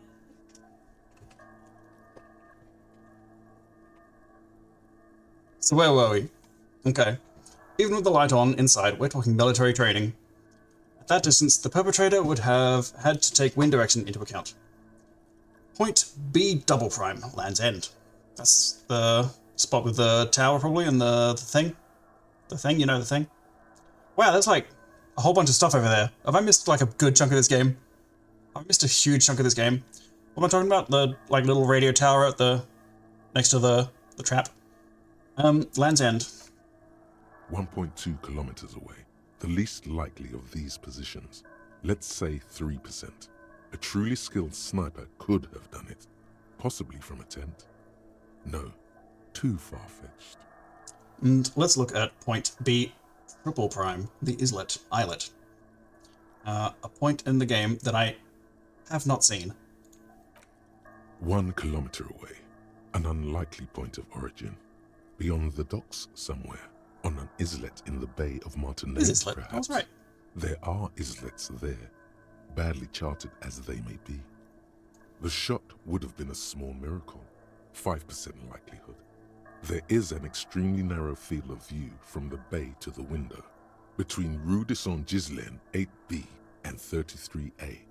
The angle would have been extreme and access to the islets is questionable, but it is a possibility. Then there's the thread the witness left. She did have a first-hand view of the event. Perhaps she found something in the outer reaches of her memory of it. You need to inspect it again. Where does the thread lead? It suggests the bullet came from the extreme upper quadrant of possible angles, from a point beyond the roof. B triple prime. Oh, it was there. The island in the bay. Is she trying to tell us the shot came from the islet? Unless she thinks the perpetrator was standing on the ring antenna. That is where the thread seems to point. How did she know how to do this? She was there that night. She would have known precisely where the bullet hole was in the glass. It also looks like there may be more to her skill set than we know. The question is, should we trust her? Of course we don't trust her. I don't know. At this point... He stops mid-sentence. What difference does it make? This is also one of the few places in Martinez we haven't been to. So it is. For a second he seems tired. You seem unenthusiastic. I just haven't gotten a lot of sleep these past few days. He doesn't really believe this will yield anything. Maybe we need to go to the island? The wind blows in from the open window. Lieutenant sighs, looking into the cold distance across the water. He sees danger. Another trap, perhaps. He must be cautious for a reason. This man has decades of experience. You're not afraid, are you? No, I just don't want to walk into another embarrassment. I am a creature of pride, you see. I'm afraid of becoming a joke. It's not something he's proud of, but that's the way it is. Kim, let's go to the fucking island. Okay, let's go to the fucking island. He takes a second to gather himself, then says, How do we get there? Joyce Messier had a sloop, but she's gone. Maybe someone in the fishing village can help. The clump of houses on the coast? I don't remember her name. She has a sword. She has a boat. Maybe. There were boats there. We should ask around. Let's go. Link. Let's step outside. The thread is tied to the antenna. Nope. Oop.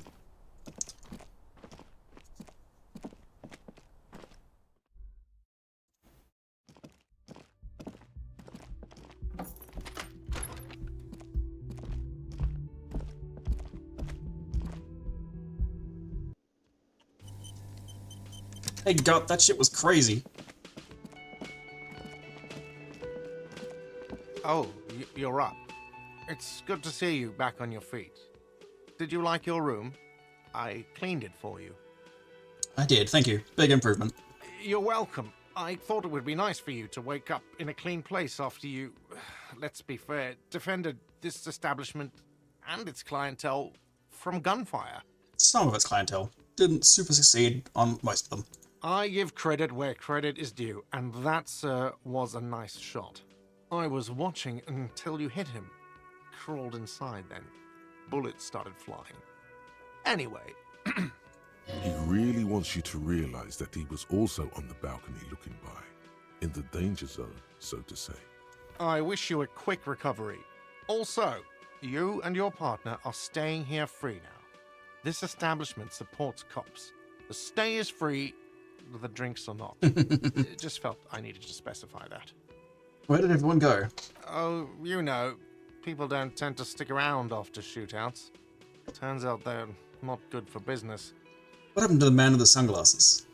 I don't remember everyone who comes here, and many people wear sunglasses inside lately. Must be a fad. I'm wearing sunglasses. Okay, so I have to mention, when it happened, you were right out there, on the balcony. Yeah, I was. Yeah. That's because I'm a bad ass. It really took courage. Don't pick at him. Uh-huh, yeah. Or a couple of badasses. He nods back at you, even more stoically. Just two badass men nodding stoically. So like stoic. Three. The lieutenant is nodding too, hands crossed. Just three cool badasses. They'll come back. They always do.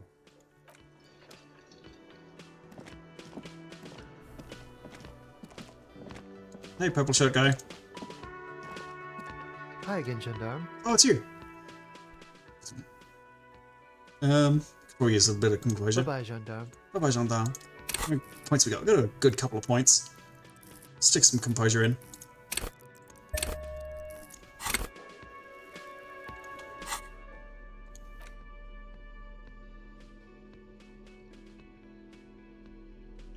There is still like an hour plus left. Damn, I was afraid of that. Oh, leave it for another one. It is like 11 something. I think I'm gonna. I don't like wrap up and then have the islet be the only thing I do. Recommend what, sorry? Wrap up and do another one, or keep going, power through?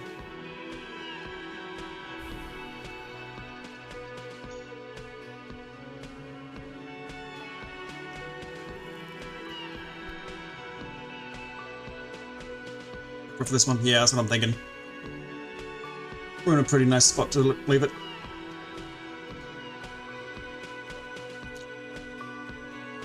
Yeah, that'll do. Alright. And then, presumably the next one will be the last one. Once again, thank everybody for watching. Good night. I'll be back again next Wednesday. And you can otherwise catch Bubble tomorrow doing something, which I'm looking up right now. The sketty is Warframe. Oh, she'll be playing some Warframe. I don't know what she's going to do on Warframe, but she's going to play it, and y'all can watch it. Smoker, I'm trying to say goodbye here. Kim, where's the camera? Yep. Good night. See you next time. Done that already. Bye-bye.